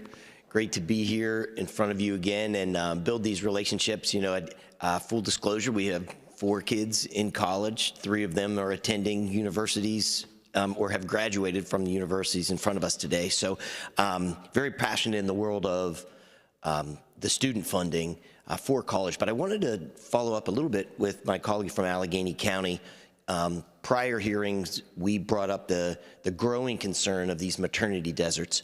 9 counties now in Pennsylvania where no obstetrics, no ability, that really is right through the middle of the royalty. I wasn't aware, Temple, you had activities, going to outreach. Very quickly, is there a way that we could use the strength of, some of your universities to help bridge this gap? I just recently not even like nurses and midwives are available. You are so right about it. And if people looked at the healthcare disparities between rural and urban, that is quite shocking. We are very proud of the efforts that we're making in there. Rural health is one of my singular priorities, and we've actually embraced it as a university. So our Dean of Medicine is trying to really work very closely on the issue that you've just raised. How can we direct more? But it's not just physicians. Let me finish the thought. Sorry, you're right. How do we get more people into primary care and back into communities that they know? That's a big initiative that we have underway. But as you said, we're really looking at how do we increase healthcare availability. Certainly, as you said, nurses, allied health, mental health, but maternal medicine is a key priority. And I'm going to jump back into my, as moving forward, there may be a way that really hasn't been a priority on this, administration's agenda yet that we've seen in this maternity desert area. But earlier, we had some other universities. We talked about the impact of dual enrollment or the absence of positive impact of dual enrollment classes in helping students to graduate in 4 years. The numbers, it seems Penn State, the highest, 67% are graduating in 4 years. Pitt is at 65. Temple is at 55, but you had mentioned the Fly-In 4 program. Are there ways that we can better connect these dual enrollment and AP courses so that students can graduate on time, more students can graduate on time? I think there are several. First of all, I respectfully, our 4-year graduation rate is 73%. I just want to. But I think there are several tools that we're all working on actively. Some with each other, and then some within the communities that we serve that include what we would call major mapping, which helps both incoming freshmen and transfer students to have very clear understandings of their pathways forward, making sure that transfer credits come in well, specifically to the question that you raise, ensuring that the majors that we offer are tied to very strong career paths. We've all seen success in that space. Our placement rates at 98% would reflect that we're doing pretty well in that area also.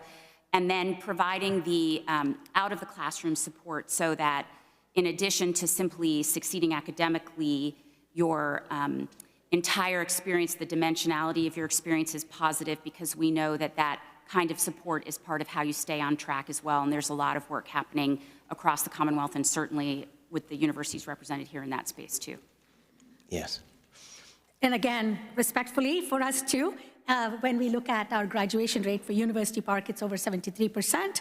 And across our campuses, it's not as high. But remember, it's not just their capability, it's finances, it's options, it's opportunity. So I agree with you. I think we've got to be mindful about, I think the worst thing is when a student enters college and then doesn't graduate. It's the worst thing to do. So anything we can do to help them reach their goal, we are very, very deeply committed to. Mm-hmm.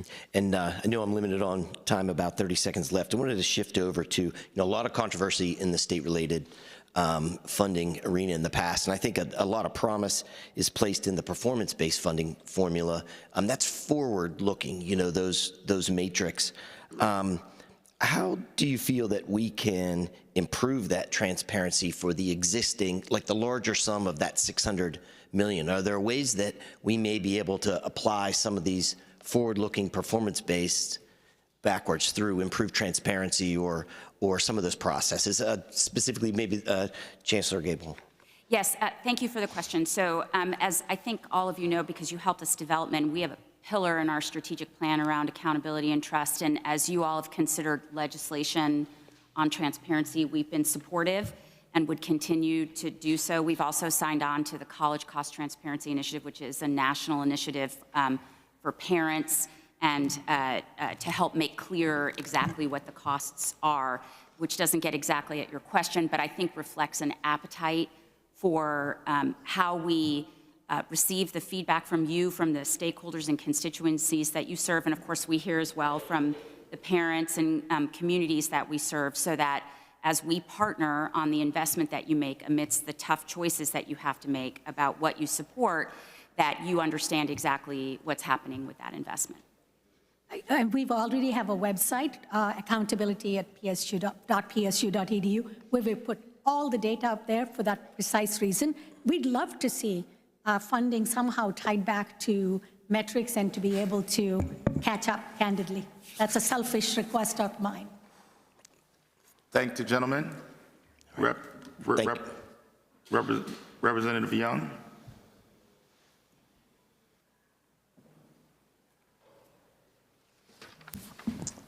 Good afternoon.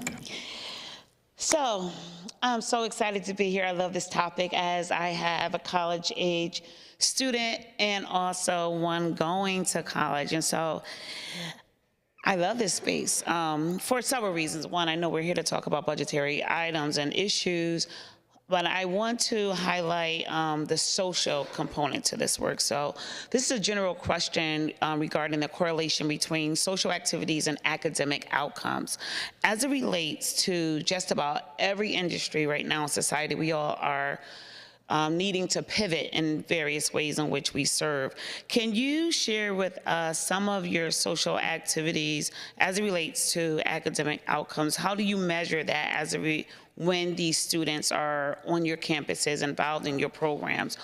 Is there a measuring track? If so, what does that look like? And if you can highlight some of the great things that you offer to help make sure that you're not only focused on the academic outcomes of these students, but social activities, because it is a lifestyle for them on these campuses.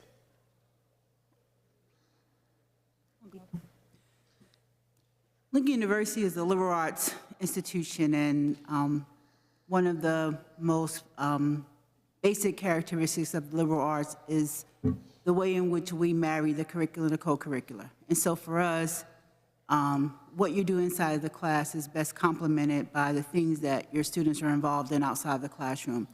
And that includes things broad, you know, sororities, fraternities can teach you very valuable lessons, critical thinking, writing, getting along, teamwork. We recognize, for example, that our students who are able to persist and graduate on time are students who are very active both inside and outside the classroom. So last year we took the step to ask our board to actually approve a requirement, a co-curricular requirement. So our students now come in and they are engaged in what we call the Lincoln Legacy Experience. So aside from their academic pathway, their gen ed, and their major, they have 3 pathways in the co-curricular that they have to achieve each year of their matriculation. So the first year just really introduces them to all the activities and the things that they should be taking advantage of. And the whole thing is to get them to make use of the resources, the writing center, the math center, the different student organizations that allow them to connect to the broader social activities. It's all geared towards getting to be a junior and senior, really preparing yourself for undergraduate research and for internships, because we know that less than programs, experience is the thing that really will predict whether or not you get a job after college. And so we are monitoring this closely. We know from our past data that students who engaged those things their 4 years have the best success in college and post-graduation. And so we want to make sure that knowing that that's what happens, then we will require it of our students to do. Because when you serve so many first-generation students, the thing that we know is that they're not the best consumers of the education that we have to offer them, so there has to be more guidance. So we can keep you posted on what that data looks like. I would love to say that I agree with you. One of the high-impact practices, there's so much research on this. It's not just what happens in the classroom, it's what happened outside. We do a lot. For example, one of the Penn State students will tell you that one of the most transformative experiences for them is thon. whether they participated in it or supported it, the largest student-run philanthropy in the world. So that's starting tomorrow. When I think about what is extracurricular, one specific thing that I would like to share is we have over 1,000 student clubs. We are trying to make it easier for students to find it and navigate it, especially that first-generation, low-income college student. Not just because of that, you just don't have the social capital to know. We have embraced we think, a cutting-edge partnership with IBM called My Resource. It's not ChatGPT where you can go and say, what are student activities? This is personalized to each student. And so we're very excited. We're beta testing it. It'll be launched by the fall. But it's a true virtual assistant for every student so that they can learn more about the opportunities, and it'll give us a way to look into how they're participating. And then I'll throw in addition to we have about 800 student organizations, very active student affairs and partnership there. We also do a student engagement survey that allows us to see in a very objective way where we are succeeding and where we can improve so that we are continuously improving in support of the total student experience. And my response would have more to do with my previous experience, but what I've found and what was measured is that students who get engaged in sort of civic-driven activities where they're off campus, they're in whatever locale they are, particularly working with people who really need help.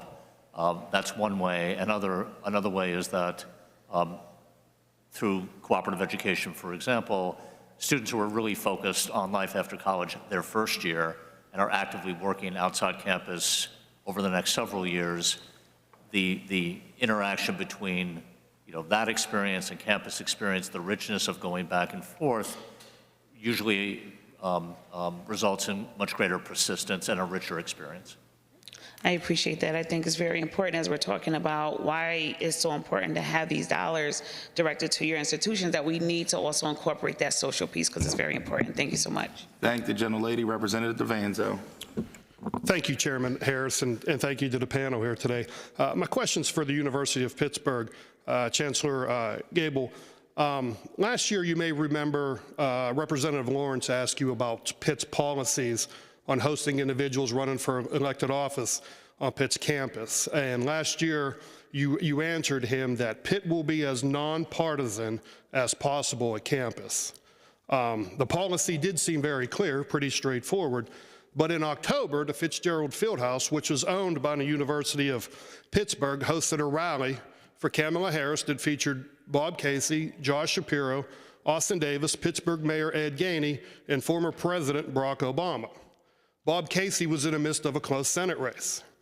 So my question is, why was it okay for incumbent Bob Casey to speak at a huge rally, nearly 6,000 folks there, when the year prior, we had a local race, Pavani Patel, who was challenging incumbent Summer Lee, was not allowed to speak for a handful of college honor students. I believe her invitation was actually retracted. Her invitation was postponed. So there's a difference between when people rent space at the university and when they are invited in to speak. The policies that the university doesn't invite, sometimes student organizations do. And we have had speakers from across the aisle. We also, being in the location during the election that we hosted candidates who, not as universities as the host, but spaces were rented by candidates from both parties over the course of the election. That was not a University of Pittsburgh event. Okay, and if I'm reading this right, too, you have in your pitch, your written policy under the can I host a candidate in a non-candidate capacity. In instances where the speaker or guest who is running for office may be invited in another capacity, which is exactly what you said. But towards the end of it, it said the host is responsible for communicating to the guest that you shall not campaign while you're at Pitt. It's kind of, you see a problem, we're not supposed to campaign at Pitt, but yet we're hosting a campaign event. I know it wasn't university, but it was still the host. We're still hosting a campaign event when you're not supposed to be campaigning while you're at Pitt. The policy that you're referring to, sir, is for when a student organization like the Honors College Student Organization or College Democrats, College Republicans invite a candidate, as opposed to are spaces being available for rent, which is not at the invitation of anyone at the university. Okay, we'll move forward a little bit here. So Pitt has a nonprofit status. When these events happen, the political events, either side of the aisle, are you okay with the Pitt logo being in the background of some of those pictures? Because it's a perception of either side of the aisle, you're kind of endorsing, you know, someone looks at this at the local news, there's a candidate at Pitt, they see the Pitt logo in the background, Pitt is endorsing someone. You're okay with taking that risk? We, as a public institution, have a policy for how you can rent space that we make equally available to any candidate or to any third party that would want to rent the space. We ensure that there is safety at the event and that our community is protected, particularly when a large crowd comes. But because the spaces are just for rent, we don't consider that an endorsement. Okay. I don't expect you to have this information on hand that I'm going to ask for at the moment here, but would you be willing, or could you please forward any information to the chairman from Philadelphia or from Indiana, a copy of the contract for the Harris rally, what the cost was for renting the field house, who paid the bill, who was the host, was the cost different than if anybody else wanted to rent it, Pitt's cost for providing for security, if you guys provided for security, but not only for the Harris rally, but any other campaign event you guys had, Republican or Democrat. Yes, I assume that we could provide that. I mean, I'll defer to our general counsel's office on whether there's any reason why we couldn't, but we make all of our financial information in that regard. If that's something you would like to know more about, we would be happy to. Right, no problem. No further questions. Thank you. Thank the gentleman. Representative Malagari. Thank you, Mr. Chairman. And I want to say thank you to President Fry, President Allen, President Benapudi, and also Chancellor Gable for your time here with your staff as well, and thank you for your preparation in this. I have a question that all of you can answer, and I would appreciate that. It has to do with the number of Pennsylvania in-state students, both undergraduate and graduate. That number is declining at a rate that it's declining at a much greater rate than overall enrollment at most of the state-related universities. And I wanted to ask what you're doing to provide access to in-state students first and foremost before going to out-of-state students. It's important because we have a population here that we're trying to keep here too. And we want to make sure that not only do we educate them here, but then they get jobs here, they raise their family here, and their families stay here in Pennsylvania as well. Could you answer that question, please? I'll start. Thank you for the question. Our fall 2024 class had the largest number of Pennsylvania students in history at the University of Pittsburgh, which we were very proud of. It's a concentrated strategy in our recruiting office, both first-year incoming students and transfer students, apropos to some of the earlier questions that we had.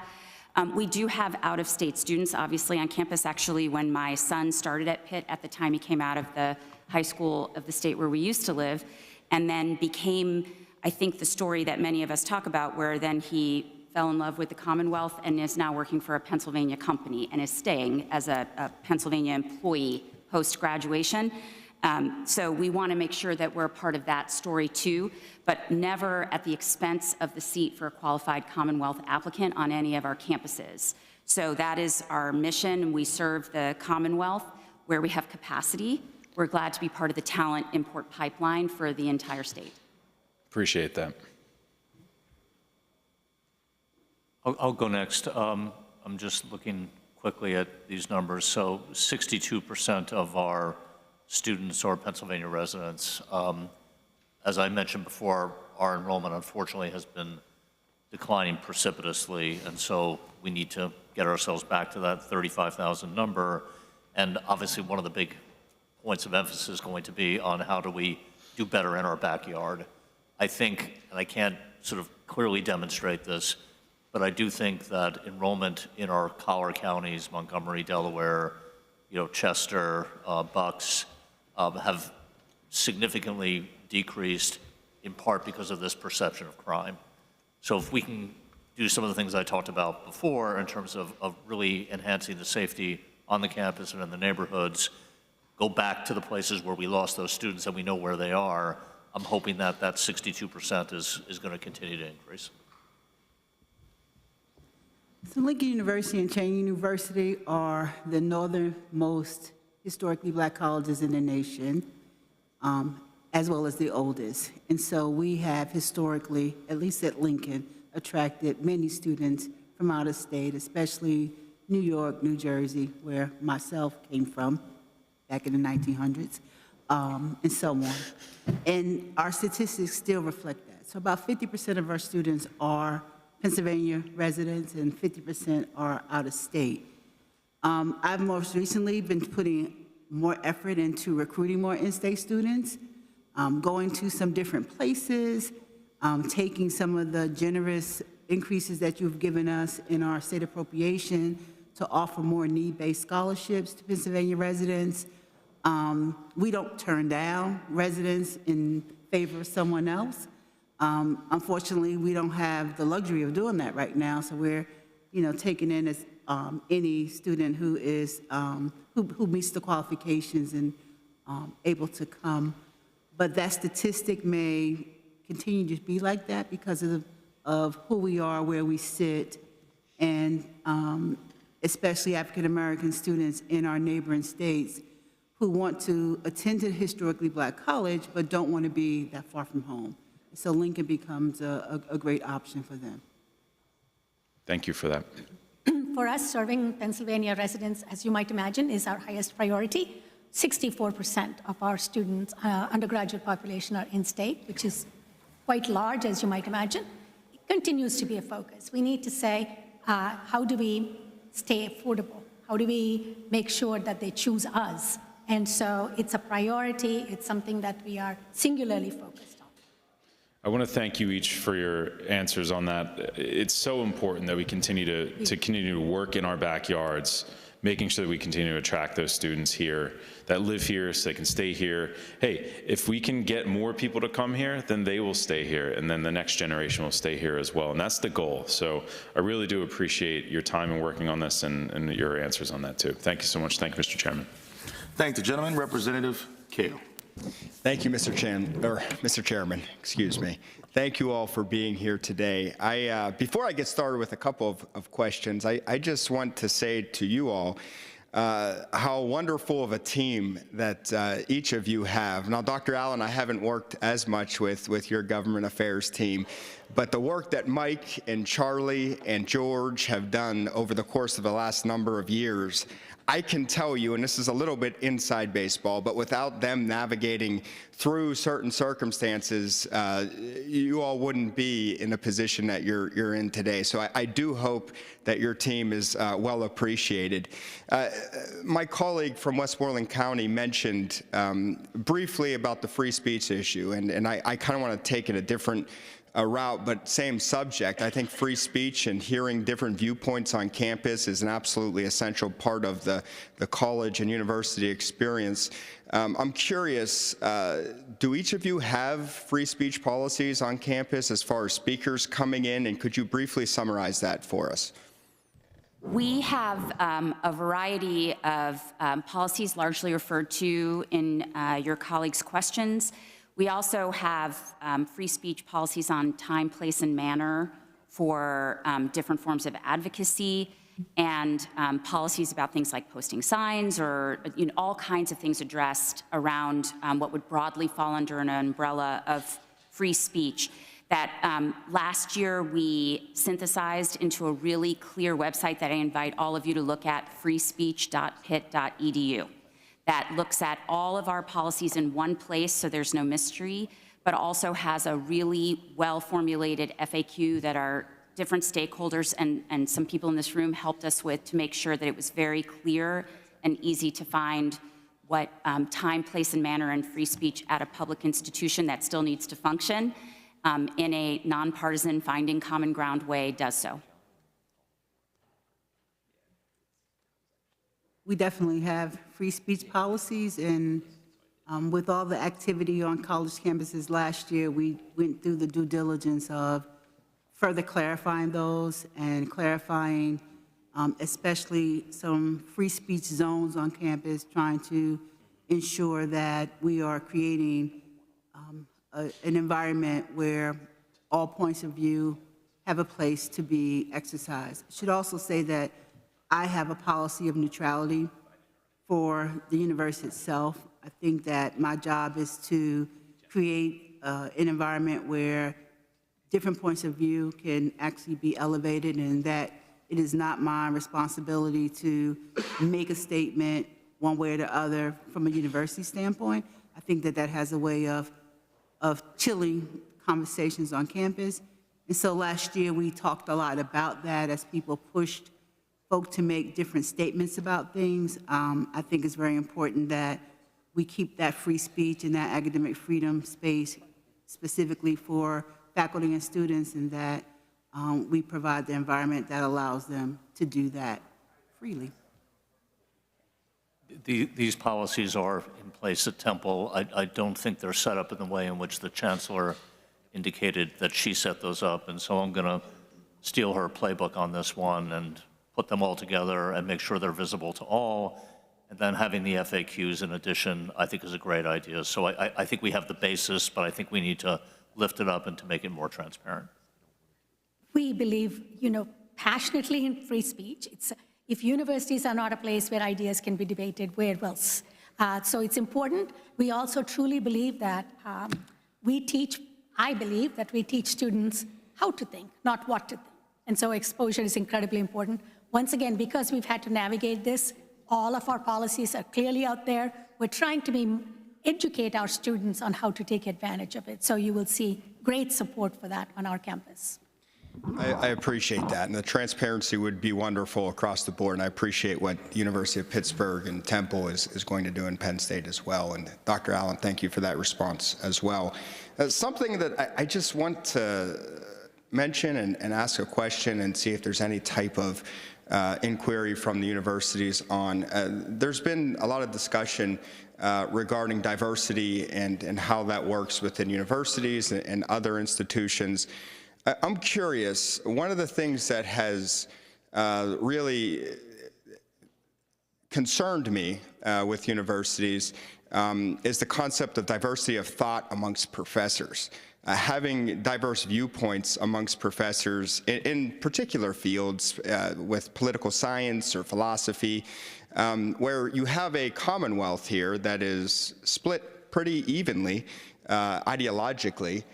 You have a body here that is split pretty evenly ideologically, and you're getting a lot of different input from members across the aisle. Has there been any thought as far as how you could increase diversity of viewpoint amongst professors going forward, and how we could be helpful with that?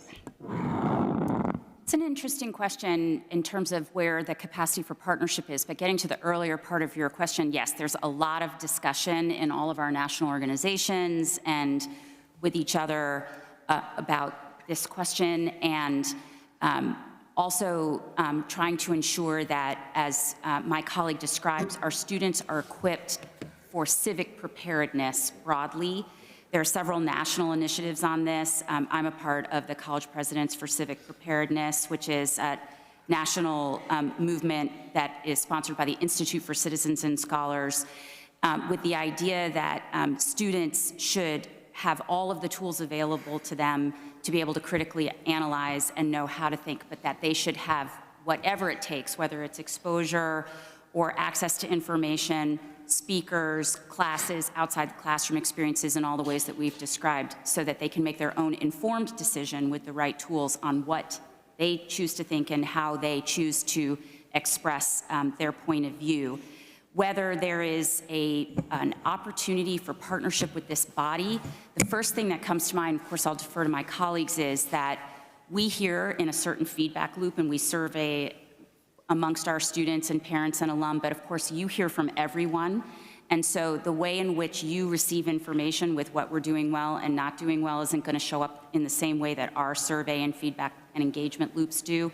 And so we're very eager to hear that feedback so that we can ensure that our students and then the people and communities that they join feel that they have the tool, that we're providing them with the tools that they deserve to have. Thank you, gentlemen. Representative Curry. Thank you, Chairman. And I will be also asking a question around diversity, Rep. Kale, so maybe you'll get to hear from the rest of them. Happy Black History Month.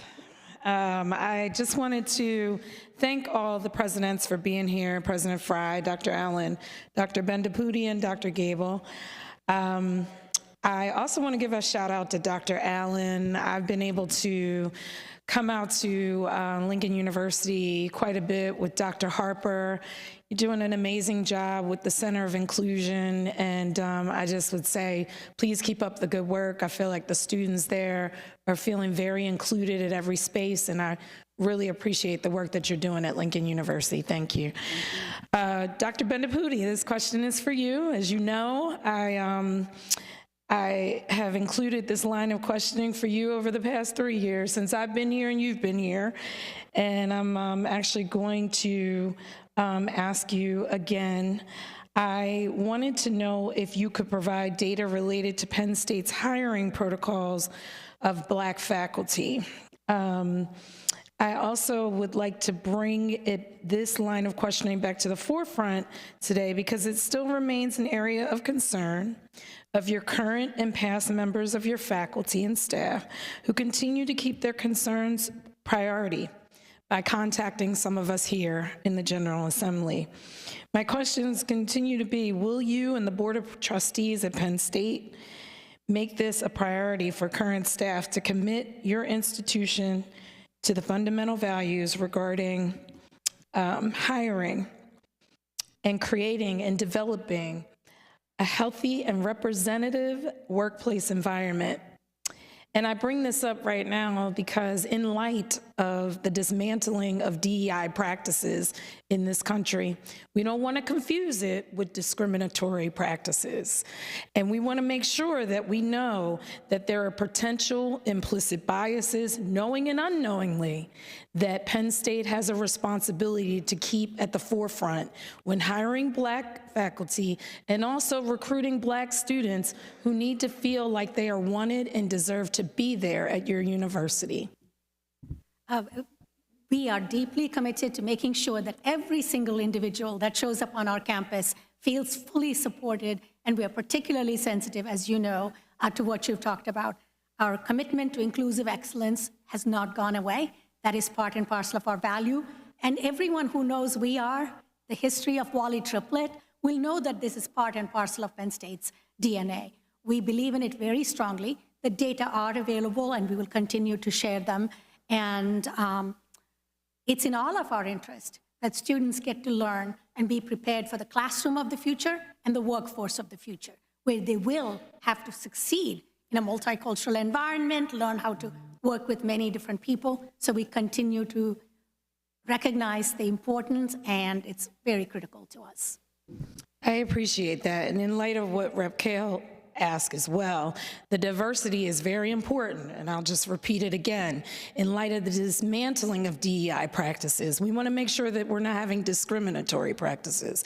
And so with that, implicit bias is key in making sure that we don't have implicit biases coming out of professors' mouths in classrooms where there are students of color that might be 1 or 2 and have situations where they're feeling very uncomfortable, where there's a line of questioning just for those students and not everyone, where we know that these things have taken place before. And so for all the universities, I want to just, ask where your practices lie right now, because there is quite a bit of a pushback right now on the DEI. You're being made to change the name of what you're doing, but we want to make sure you're not changing the practice of what you're doing because it's dangerous. I'll start. Thank you very much for the question. We live in interesting times, as the proverb says. It is one of the pillars of our plan that everyone who comes onto our campus, whether it's to study or to work or to be a scholar, artist, or creator, is successful. And we have a series of initiatives and activities in support of that. Whether the way in which they find us is by virtue of their own identities or by virtue of their diversity of thought, we want for those members of our community to have everything they need to be fulfilled in the promise that we made to them when we invited them through the doors or through the proverbial doors. So we have a obviously a lot of attention around ensuring the absence of discrimination. There is no acceptable discrimination. I think that's table stakes.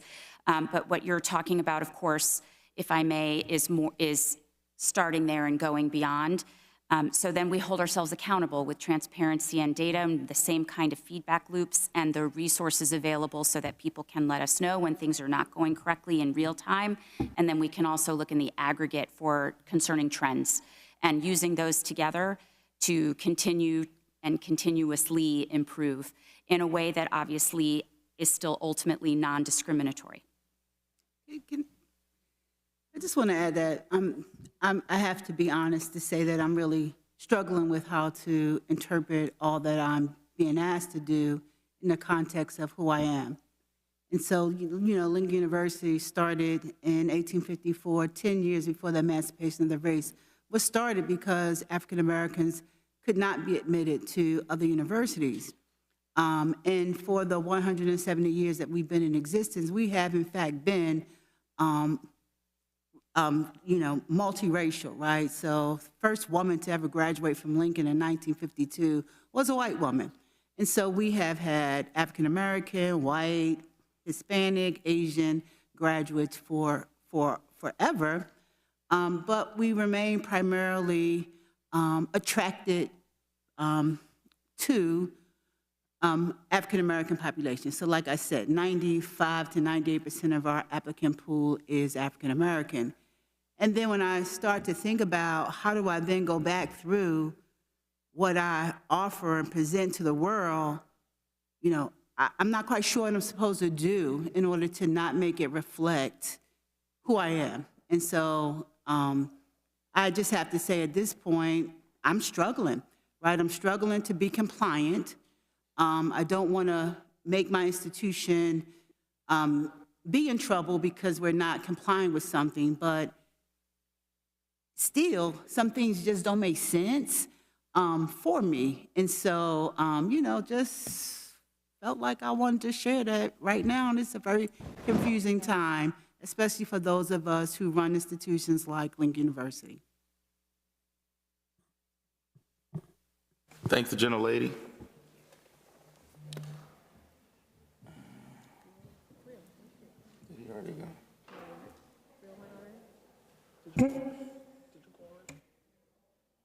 I'm gonna hold off on the chairman. I'm gonna get some of the members.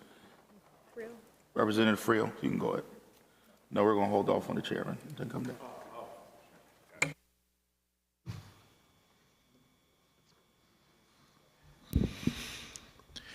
Thank you, Mr. Chairman, and thank you all for being here today. I'm gonna switch gears from the topic of DEI and diversity of thought, and I want to explore something a little bit that I find interesting.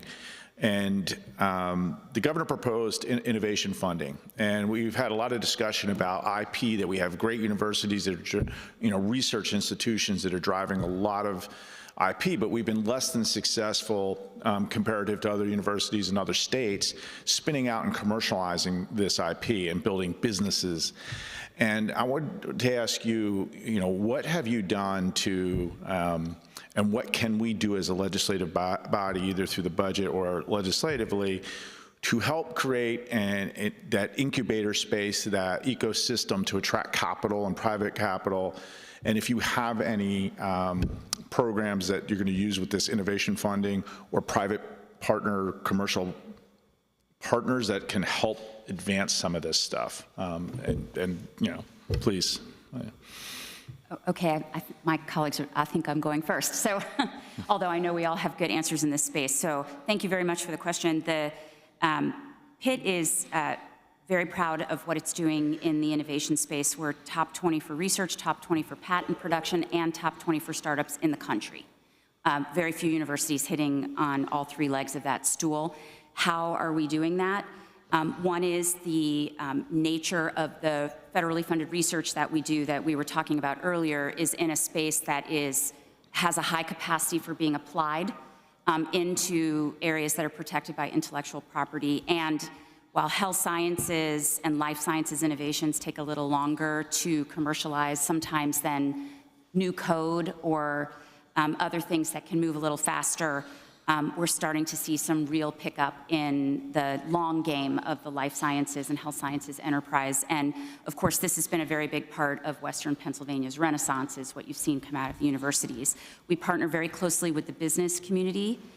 We partner very closely with the Allegheny Conference, which collects the voice of the business community, and with several of our alums who are successful entrepreneurs themselves, who now mentor the students or give us the resources to be able to invest in the students, whether it's in their education or literally invest in their startup businesses. So we have centers devoted to this. For undergraduate students, we have community engaged centers scattered that allow us to bring in the community, much in the way that I know my colleague is going to describe with the programs that they have statewide. And this collective strategy is starting to really move the needle in a discernible way. In terms of partnership, I would say the idea of funds directed towards innovation in the state budget is nothing you're going to hear much resistance on, I think, from anyone here before you, but also in a more aggregated way. Several of the things that we would like to pursue on the federal level often mandate state partnership in order to be able to even pursue or apply for or participate in the competition for those funds. So as you develop your strategies around innovation, it's not always just the line item in the budget, but the availability for what we call the pull down, so that we can access some of the federal resources that we would like to. Thank you. It's a critical priority for us. It's in our strategic plan, how we need to focus more on commercialization. Penn State, one of the unique things about commercialization is the nature of the research we do. In Pennsylvania, we're certainly a #1 in the work that we do with defense. So that may not always be translatable, and certainly across the country, we're #3 among UARCs for what we do. So now we're saying, what about the work that we do in materials, defense adjacent, other work? We have, I think, 10 of our disciplines that are in the top 10 in research. So that's the breadth that we bring. How do we leverage that more? In addition to Invent Penn State, we do need the infrastructure, we need the incentives to be aligned, and we need the support. So I would also add one more plea on behalf of Pennsylvania, not just for us. If you look at what other states have done, if you look at what makes a state competitive, investing in the research infrastructure is one of the surest ways, because the talent that we bring makes us a more attractive location. So I could not agree more. We're very supportive, and clearly we are all ready to do it in a very transparent fashion. Right. And case in point is Massachusetts. You know, if you just look at their playbook for this kind of support, and the fact that they consistently win because they make those upfront investments at 3, 4, 5 times what we do, I think that's sort of one of the things we have to do. Again, I'm sort of looking at our sort of research and sort of commercialization efforts. You know, research is almost $300 million, so that is a respectable book of research, but there's been very little commercialization, but for this iNest thing that I talked about, which is about a year old, and I was over there early on, and it's really amazing what a small amount of money and a small amount of space and a concentrated effort will yield. So I actually think that there are good examples of what we need to do.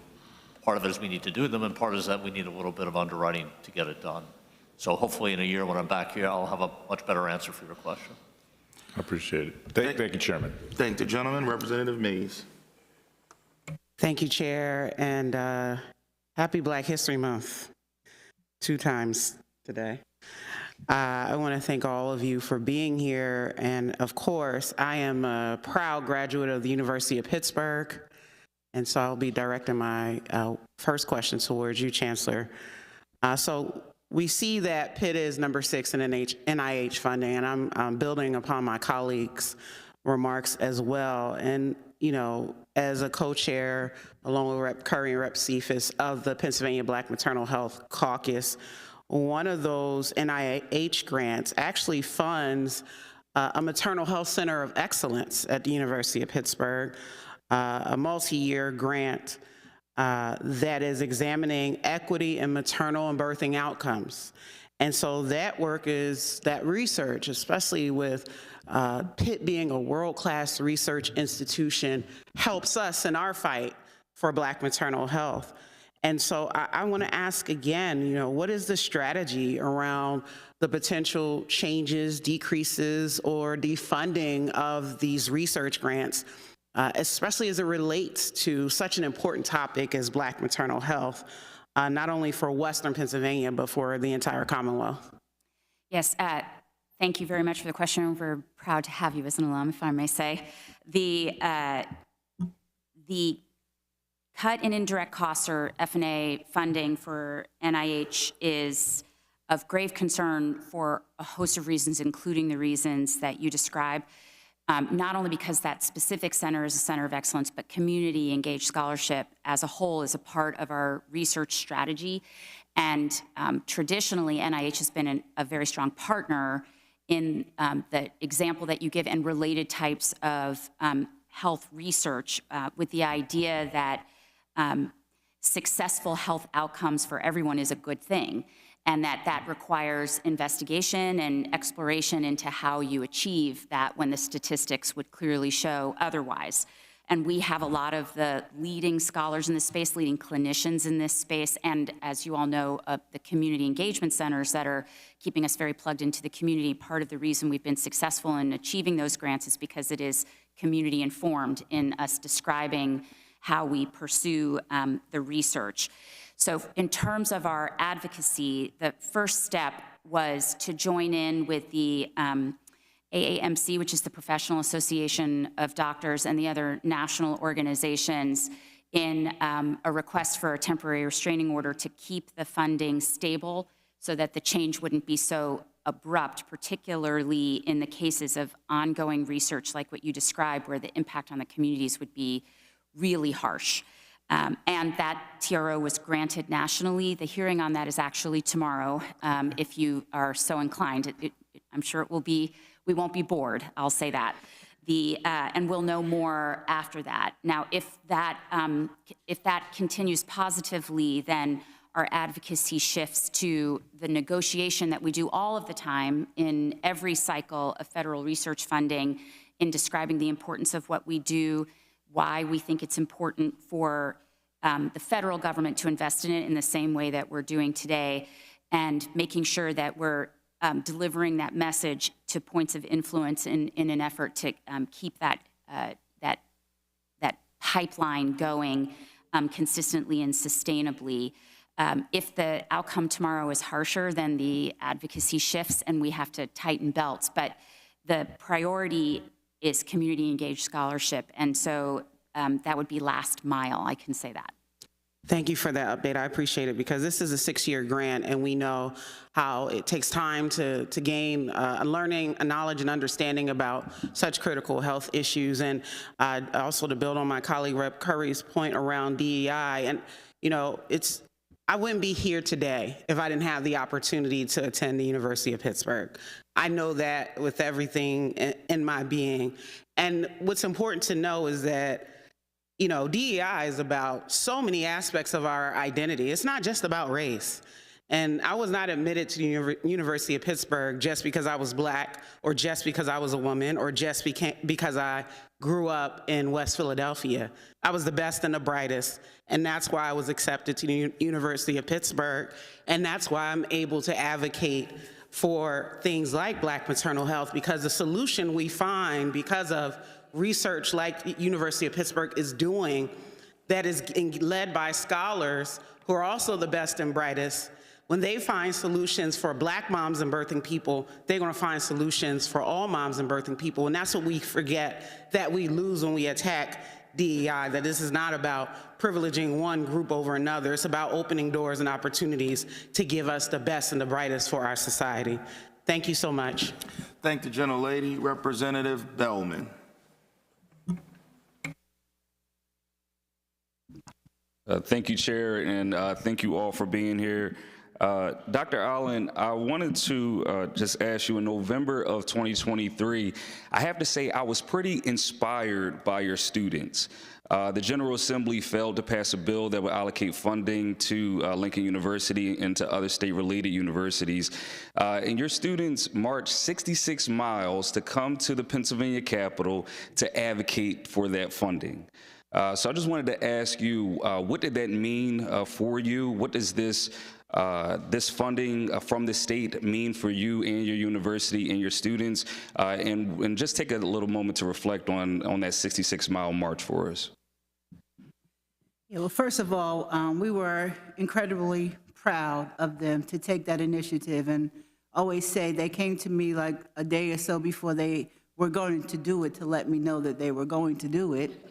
And, you know, we quickly tried to put some safety parameters around them because being 20-something-year-olds, they Googled how do you walk to Harrisburg. And, you know, they knew nothing about the two-lane highways or anything. So, but we are very proud of them, and their initiative to be so civically engaged. I think the second thing is that their walk was not just about Lincoln. They came here to actually advocate for all the state-relateds, and they wanted to be really very clear. They understand that for Lincoln University, our appropriation, unlike my counterparts here, a part of our appropriation account for sometimes nearly a whole third of our operating budget, right? And so it was very essential. At that point, we were into March, which essentially meant that, you know, we were covering 30 cents for every dollar that we were trying to spend, and not having a huge endowment and having a huge, you know, backload of cash. It was getting kind of tight. But, you know, we were managing coming through, and they were listening, and they were thinking.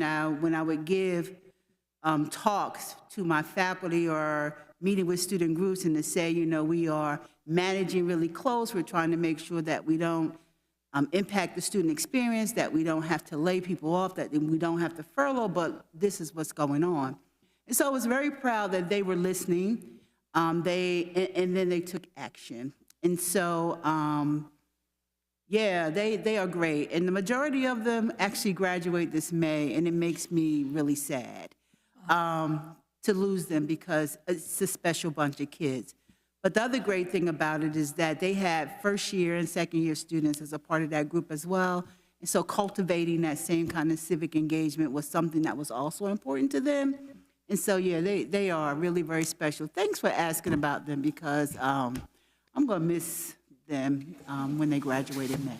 Well, that was my first year in office, so it was very memorable to see the Freedom 14 come to Harrisburg and fight for funding.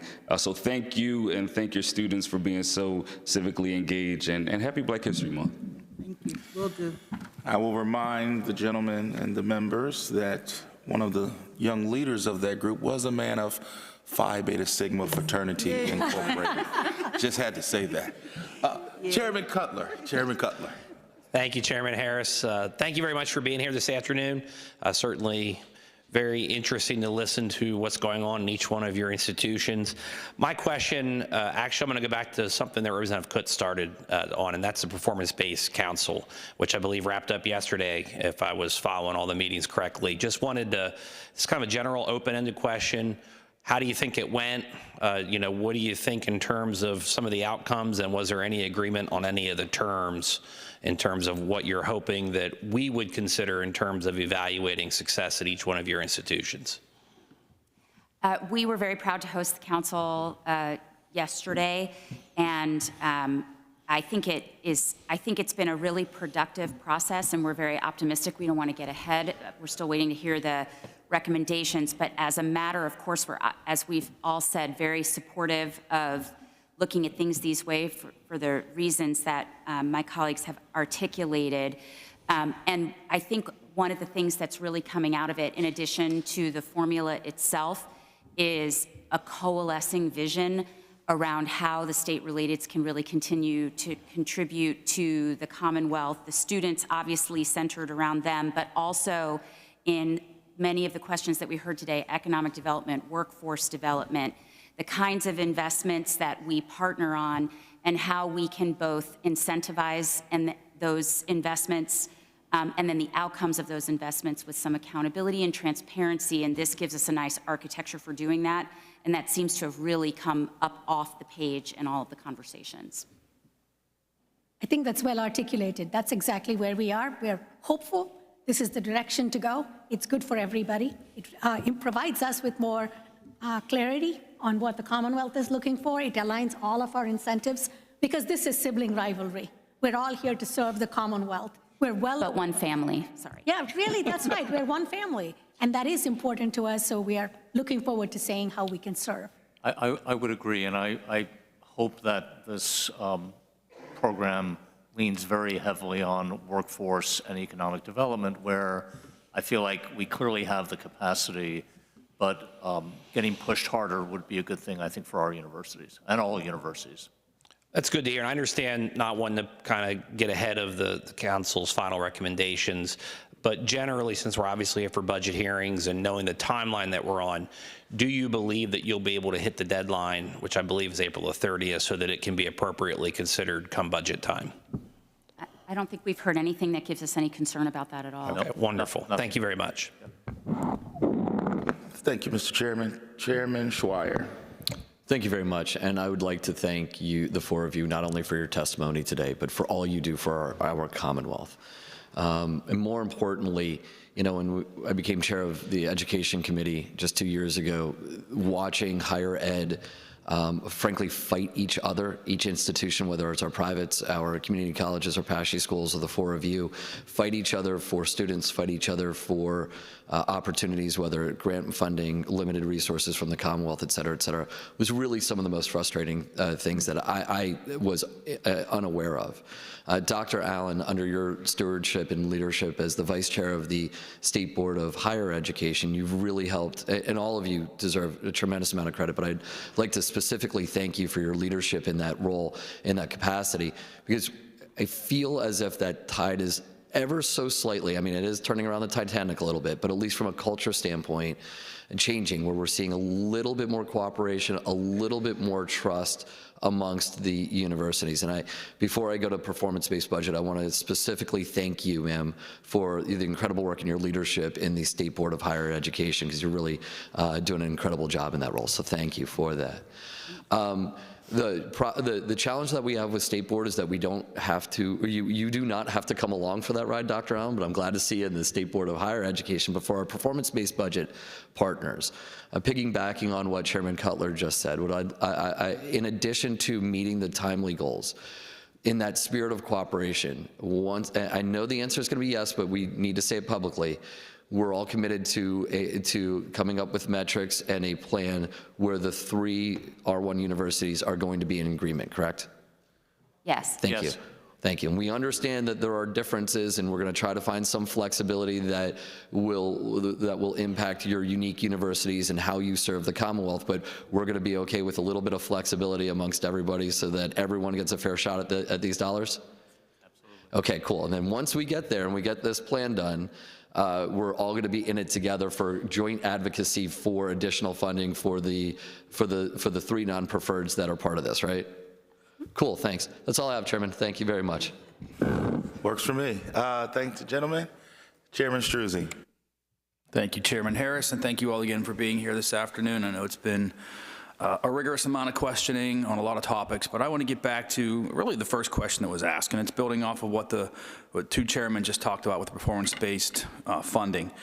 So Representative Coots asked, you know, if you would want one or the other, and I believe you all said both. Is that right? But I think it's important for the people who are listening and that pay attention to this stuff to understand the numbers that we're talking about here, because this is a budget hearing. So the request, well, the governor has allocated or proposed to allocate $60 million in the performance-based appropriation line. Your requests, in addition to that, if you were to get both, would total $64 million. So we're talking $124 or so million that would go to the 3 universities. So in addition to that, Penn State has asked for $30 million. That would bring your total to $375 million. Pitt has asked for $9 million. That would bring your total to $164 million. And Temple has asked for $25.3 million, which would bring it to roughly about $183.5 million.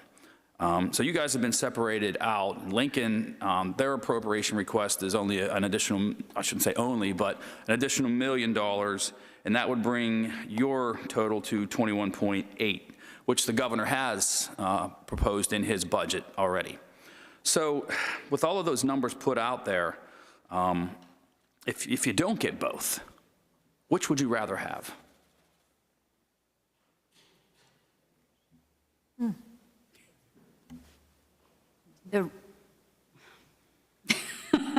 The resources that come in allow us to strike the best deal we can in support of the Commonwealth students who come to our campuses. And the performance-based funding allows us to be the most productive partners in then stewarding those students towards the highest areas of need and most worthy points of investment by the state. So I really think it's, at the risk of giving a self-serving answer, admittedly, important for us to think about these things in the aggregate and in total, knowing that there are constraints, but rather than looking at things as an either or, looking at the best version of yes and that we could get to, and focus on the outcomes of how do we keep things accessible and affordable for Commonwealth students, and how do we migrate towards this transparent and accountable architecture for this partnership of investment in how education serves the Commonwealth. And so I would say, rather than just choosing between the two in constrained resource environments, assuming that the total amount isn't a possibility, which we know is only a hypothetical, Right. That we would instead look at the outcomes we're hoping to achieve and try to find the compromise there. Okay. Well, yes, you're right. I did try to ask for both, but you put us on the spot. You want an answer. The current system, we only get $2,800 from the state for each student we serve. I really want you to know that. And my peers get double that. And that's still not enough, $5,600 plus. So for me, if you put me on the spot, I would really argue for performance-based funding. Okay. Let's really go to a way, this inequity built up over the years is not sustainable. So for me, if you put me on the spot, performance-based funding. I would go for the blended solution as the chancellor blended. just outlined. Oh, I'm agree. I would love Yeah, both. okay. Don't get me wrong. Why do you think the governor, I know this is the start of the budget discussions, but if you guys need more than the 60 million, why do you think you put 60 million in there? I'm sorry? Say it again, I'm sorry. I said, that I understand, and we all know this is the beginning of the budget process, but if knowing that the universities need more funding, why do you think the governor arrived at 60 million for performance-based funding? You don't know? I don't You know. guys didn't have any input on that? No? Okay. Okay, that's all I really wanted to ask. I think it's important that we understand the numbers that we're talking about moving forward, because these are taxpayer dollars, and we want to be wise in how we allocate those funds to the best benefit of all Pennsylvania residents. So thank you very much. We thank Chairman for your comments and questions, and thank you to all of the presidents for being here with us this afternoon for this budget hearing. We are going to be back tomorrow morning at almost at 9 o'clock again. We'll be here tomorrow morning at 10 o'clock, where we will have the Department of Health and the Department of Drug and Alcohol programs. And with that, that concludes this budget hearing for our state-related universities. Everyone have a good evening.